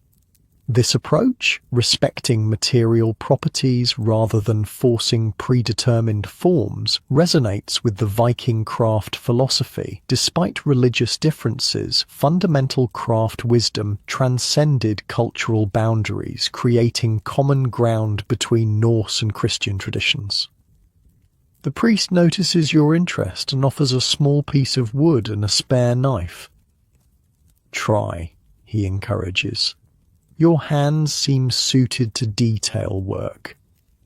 The simple observation reinforces previous comments about your potential aptitude for craftsmanship. Without explicit discussion, adults have been noticing and nurturing your natural inclinations, a community-wide approach to talent development that characterized Viking education.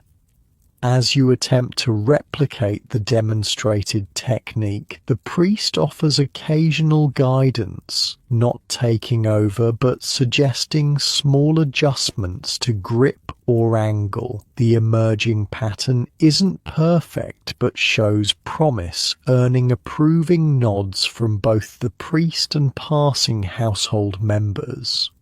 "He has good hands," comments your father, pausing briefly to observe. "Like his grandfather." This casual reference connects your emerging skill to family lineage, placing individual development within the context of intergenerational knowledge transmission. Viking identity wasn't purely individual, but linked to family capacities and contributions to communal survival.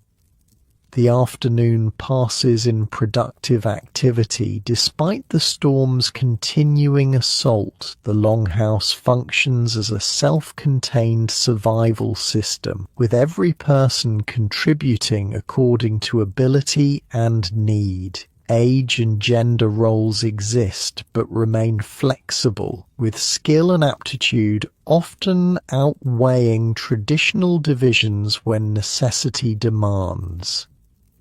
By late afternoon, the storm shows signs of weakening. The wind's voice changes from howl to moan, with longer periods of relative calm between gusts. The quality of light through the smoke hole suggests clearing conditions approaching, though snow continues falling steadily. "We'll need snow clearing teams at first light," your father plans, already organizing the next day's recovery efforts. Starting with paths to the animal barn and water source. This immediate pivot from weathering the storm to addressing its aftermath exemplifies the proactive Viking approach to winter challenges. No time was wasted on relief or complaint. Each crisis simply triggered the appropriate response protocol, developed through generations of similar experiences. As evening approaches, the storm's retreat allows for the day's first outdoor excursion, a brief but necessary trip to check the nearest outbuildings and retrieve fresh snow for water. Your father and another man prepare carefully, donning multiple layers and carrying guide ropes to prevent disorientation in the still limited visibility. "Half a sandglass only," instructs your mother, referencing the simple timekeeper occasionally used for winter tasks. "If not back, we send search." This precaution, establishing clear time limits for even simple outdoor excursions, reflected the serious respect Vikings maintained for winter conditions. Even experienced adults followed strict safety protocols that might seem excessive to modern observers, but ensured survival in unforgiving environments.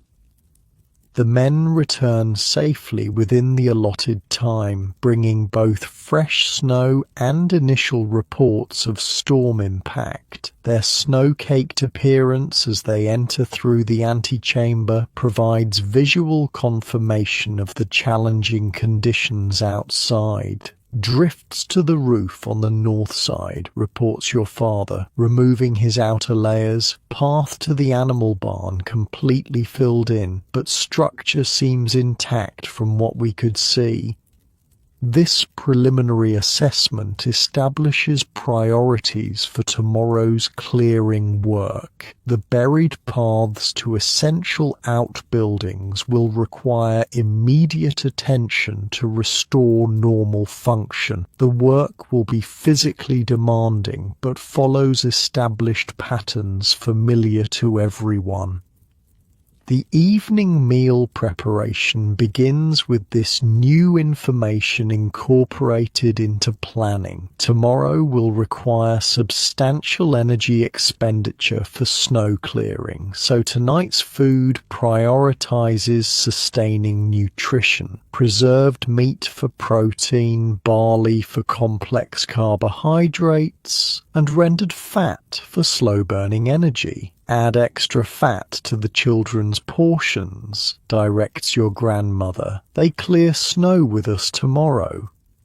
This dietary adjustment, increasing specific nutrients based on anticipated physical demands, demonstrates the sophisticated nutritional understanding Vikings applied to winter survival. They recognized food as fuel and modified intake based on output requirements, maximizing efficiency from limited resources. The visiting priest joins mealtime conversations, sharing news and stories from his circuit of regional communities. His role as information carrier supplements his religious function, making him a valued visitor regardless of individual spiritual alignment. "The southern settlements report good ice fishing this winter," he mentions between bites. "Perch running larger than usual in the deep lake holes." Such practical intelligence, specific fishing conditions in connected regions, would influence local fishing strategies and expectations. The information network created by travelers like the priest helped optimize resource harvesting across the Norse settlement region, improving everyone's survival odds. As the meal concludes, the longhouse transitions to evening activities. The central fire is built up slightly higher than usual, a small luxury justified by the recent storm stress and tomorrow's anticipated work demands. The improved light and warmth creates an atmosphere conducive to socialization and knowledge sharing. "Tell us about the southern churches, Father," requests one of the older men, initiating the evening's storytelling and information exchange. The priest obliges with descriptions of larger settlements and their wooden churches, buildings that represented significant community investment and technological accomplishment. His account focuses on architectural details rather than theological distinctions, emphasizing common ground rather than differences. The new church at Kaupang has supporting posts carved like our ancestral pillars, he describes, Christian symbols mixed with traditional patterns, beautiful craftsmanship that honors both old skills and new faith. This cultural synthesis, traditional Norse aesthetics applied to Christian structures, characterized the pragmatic religious transition underway. Rather than sharp replacement, elements blended gradually, creating distinctive expressions that respected continuity while accommodating change. The conversation expands to include other community members sharing news or stories from their own experiences. This evening exchange serves multiple functions: entertainment, education, social bonding, and practical information sharing. In a world without formal media, communal storytelling created both cultural continuity and adaptive information networks. As night deepens and the storm continues its gradual retreat, the longhouse prepares for sleep. Tomorrow will bring heavy physical demands as the community addresses storm damage and restores normal function to the farmstead. Rest becomes a priority, with conversation diminishing and sleeping areas prepared methodically. The visiting priest joins evening prayers with those who follow Christian practices, while others observe different traditions or simply prepare for sleep without formal ritual. This religious coexistence, multiple practices within shared space, reflected the practical accommodation that characterized Norse transitional Christianity. We clear from the main door outward at first light, your father reminds everyone, as the longhouse settles. Age-ordered teams, rotating work, pace for endurance, not speed. These final instructions establish the framework for tomorrow's recovery effort. The approach emphasizes sustainability, maintaining steady effort rather than exhausting workers with initial intensity.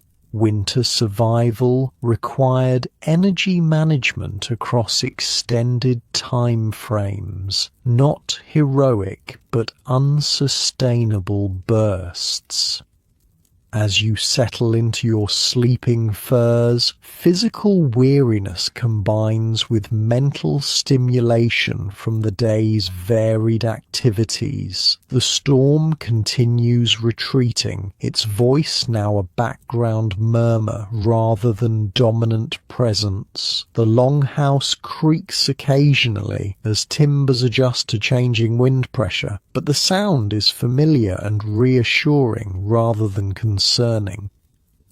Your thoughts drift to the small wood carving you began under the priest's guidance. Something about the process, working with natural material to create both beauty and function, resonates deeply. The potential future as a craftsman seems more tangible now, a path that might align with your natural aptitudes. Around you, family members settle into sleep positions refined through countless winter nights. Bodies arrange themselves for optimal heat sharing, with the youngest and oldest in the warmest central positions. The breathing rhythm of the entire household gradually synchronizes. a subtle but powerful example of the unconscious coordination that characterized Viking communal life. Outside, the storm leaves its mark on the landscape, transforming familiar terrain into new formations that will require adaptation. Inside, human resilience prepares for that adaptation with earned rest and practical planning. The cycle continues as it has for generations. Challenge and response, nature's power and human adaptability in constant conversation. This is Viking winter, not merely survived but inhabited fully, not just endured but incorporated into the cycle that defines northern life. Not conquered but negotiated with through generations of accumulated wisdom. Sleep comes easily despite the lingering storm sounds.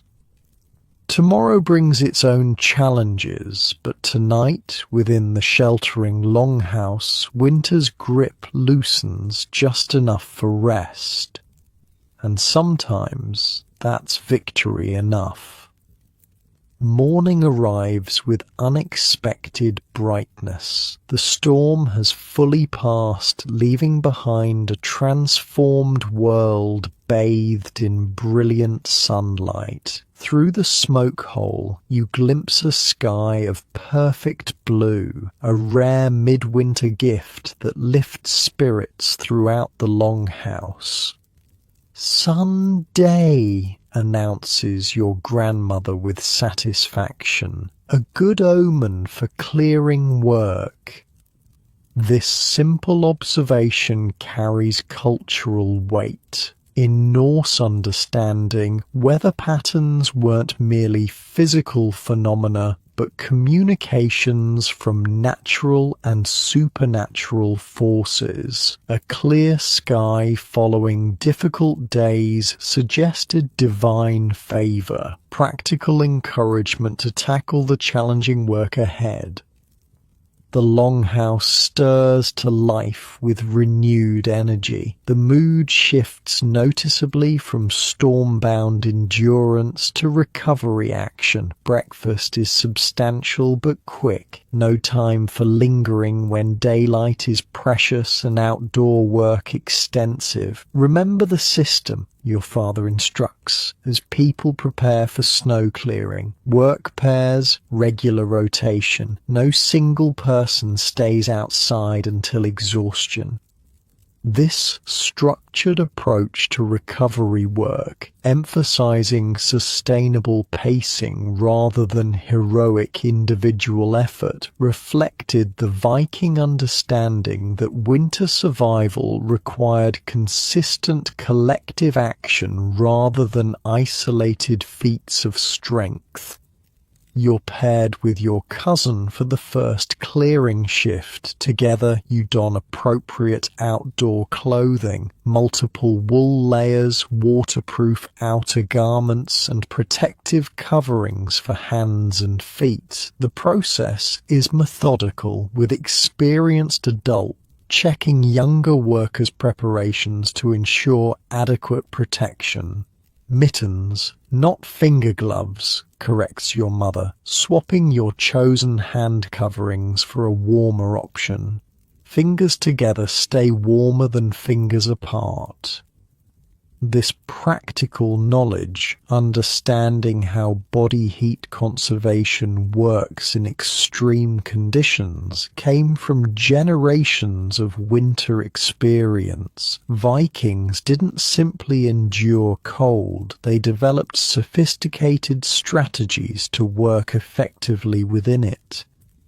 The first step outside takes your breath away, not just from cold, but from the visual impact. The familiar farmstead landscape has vanished, replaced by an alien terrain of sweeping white sculptures. Wind-carved snow formations create drifts taller than a man, completely burying smaller structures and transforming pathways into deep trenches.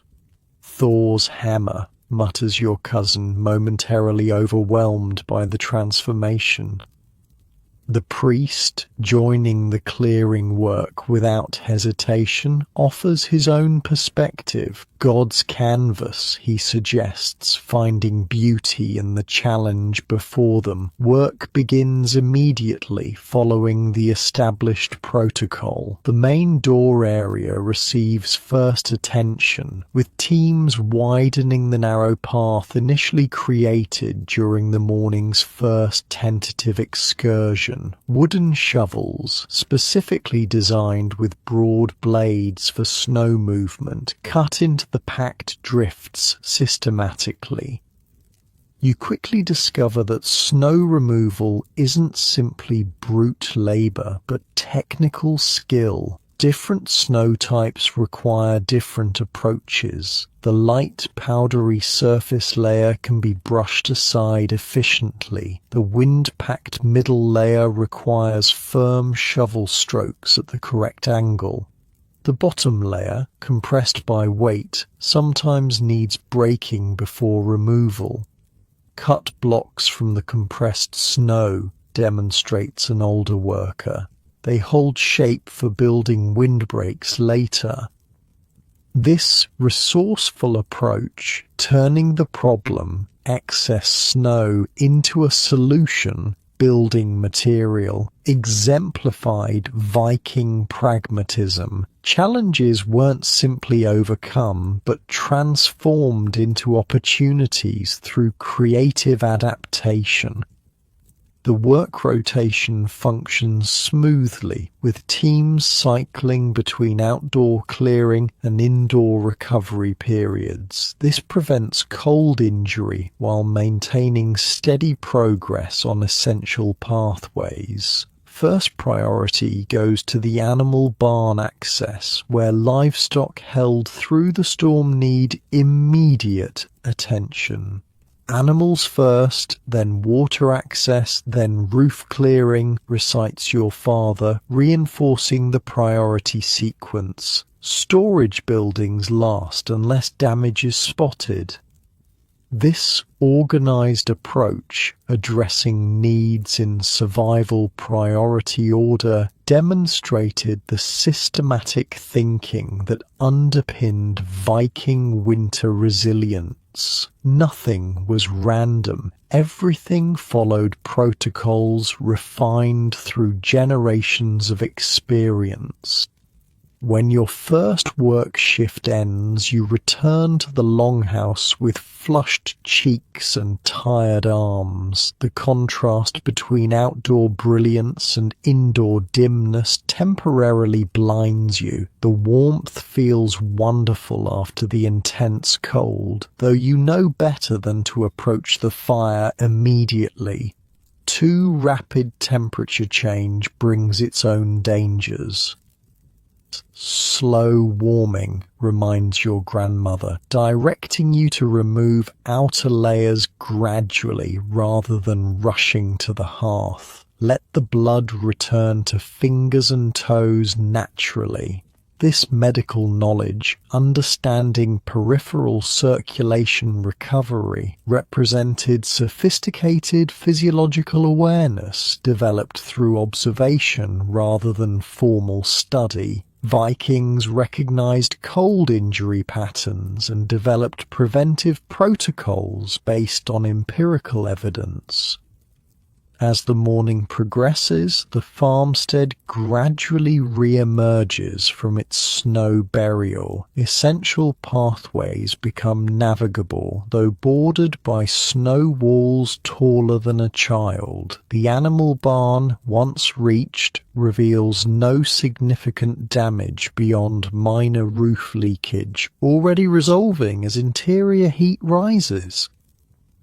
The visiting priest works alongside everyone else, his religious status creating no exemption from necessary labor. When his rotation brings him inside, he uses rest periods to continue the wood-carving demonstration begun during the storm, creating small but beautiful objects from simple materials. In my homeland village, he explains while working, winter carvings became family treasures, simple wood transformed by patience and skill.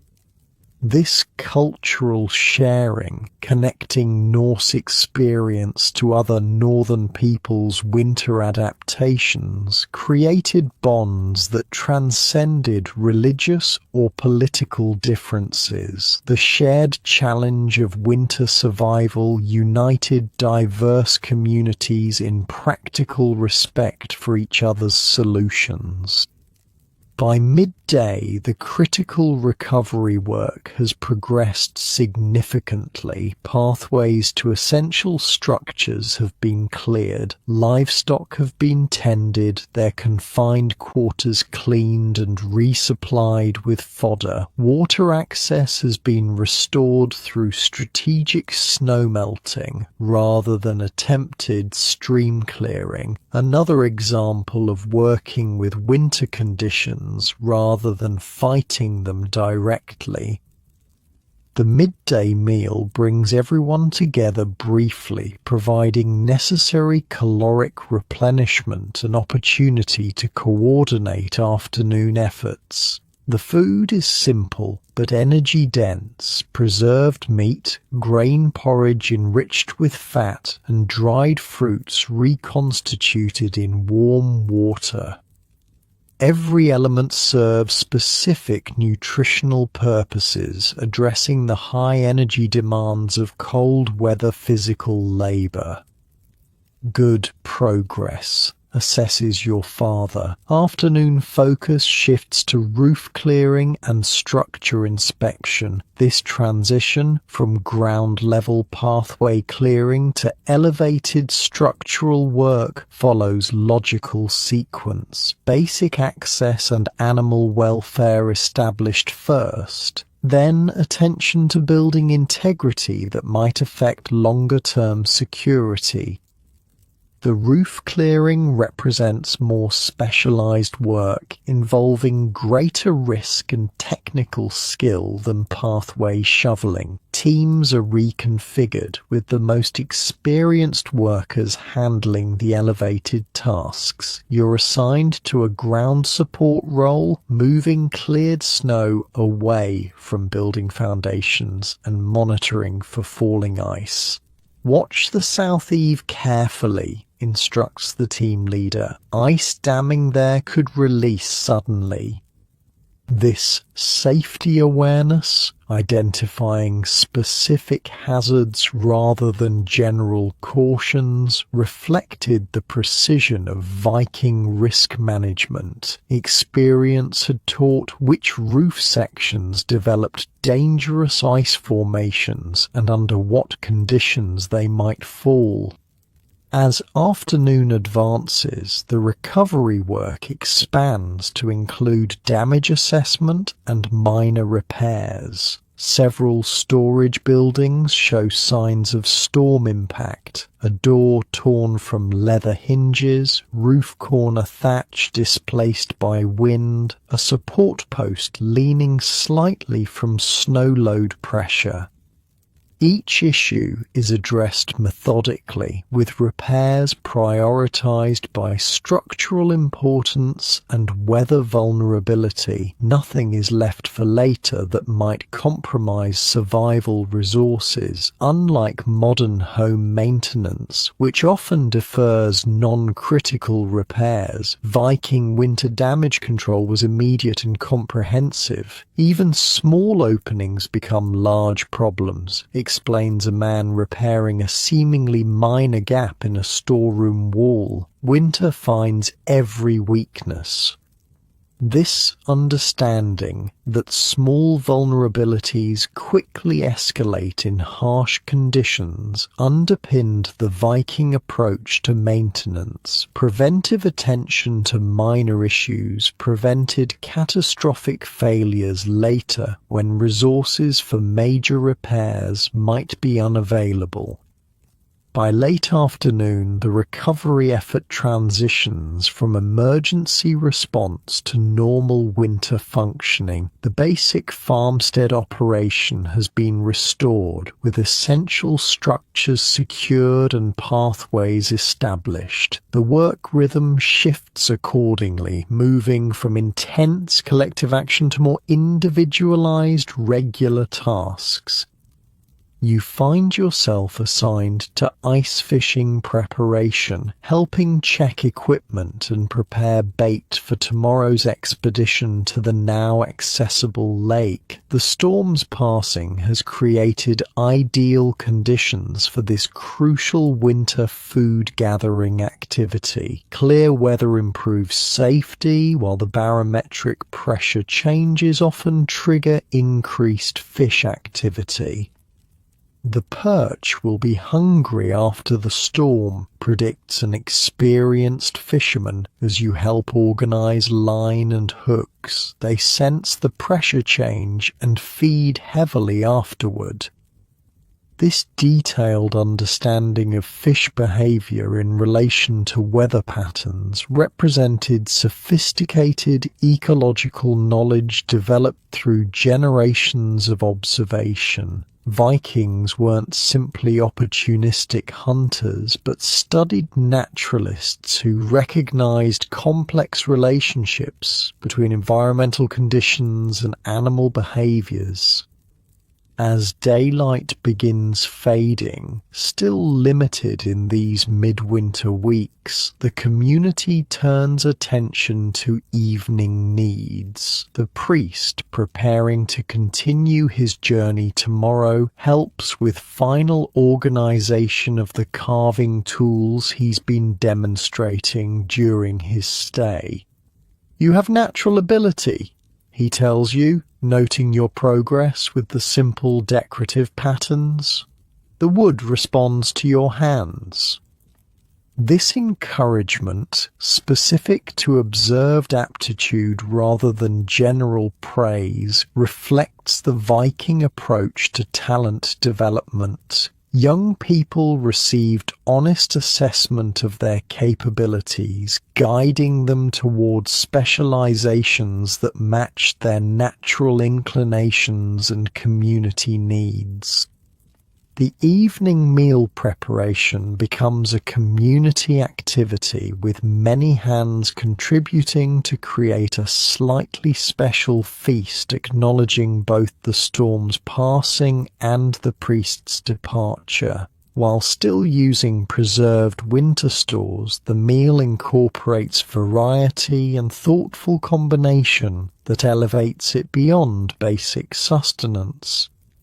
"We add the dried cranberries tonight," decides your mother, authorizing use of a valued preserve typically reserved for special occasions. Good work deserves recognition. This balanced approach to resource use, maintaining strict conservation during crisis while allowing a measured celebration during respite, characterized Viking winter management. Morale was recognized as a survival resource alongside physical supplies, requiring occasional investment even during scarcity.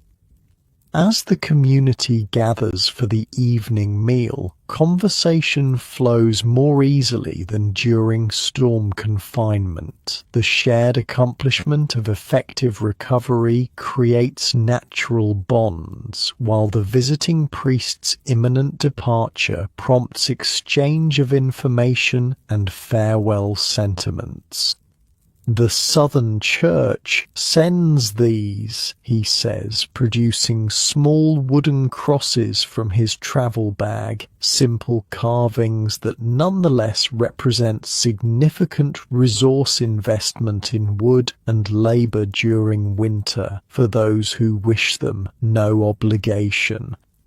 This respectful offering, presented without pressure or expectation, exemplifies the diplomatic religious integration common in Norse transitional Christianity. Faith spread through relationship and cultural exchange rather than force or demand, particularly in remote regions where community cooperation remained essential for survival. Some family members accept the crosses with genuine appreciation, others decline politely but without hostility. The moment passes without tension, demonstrating the practical religious pluralism that characterized many Viking communities during this period. Survival cooperation transcended theological differences that might become divisive in more secure environments. As the meal concludes, the evening transitions to quieter activities appropriate for the day's physical exertion and tomorrow's anticipated work. Unlike the animated storytelling of storm confinement, tonight's atmosphere encourages restful conversation and reflective sharing.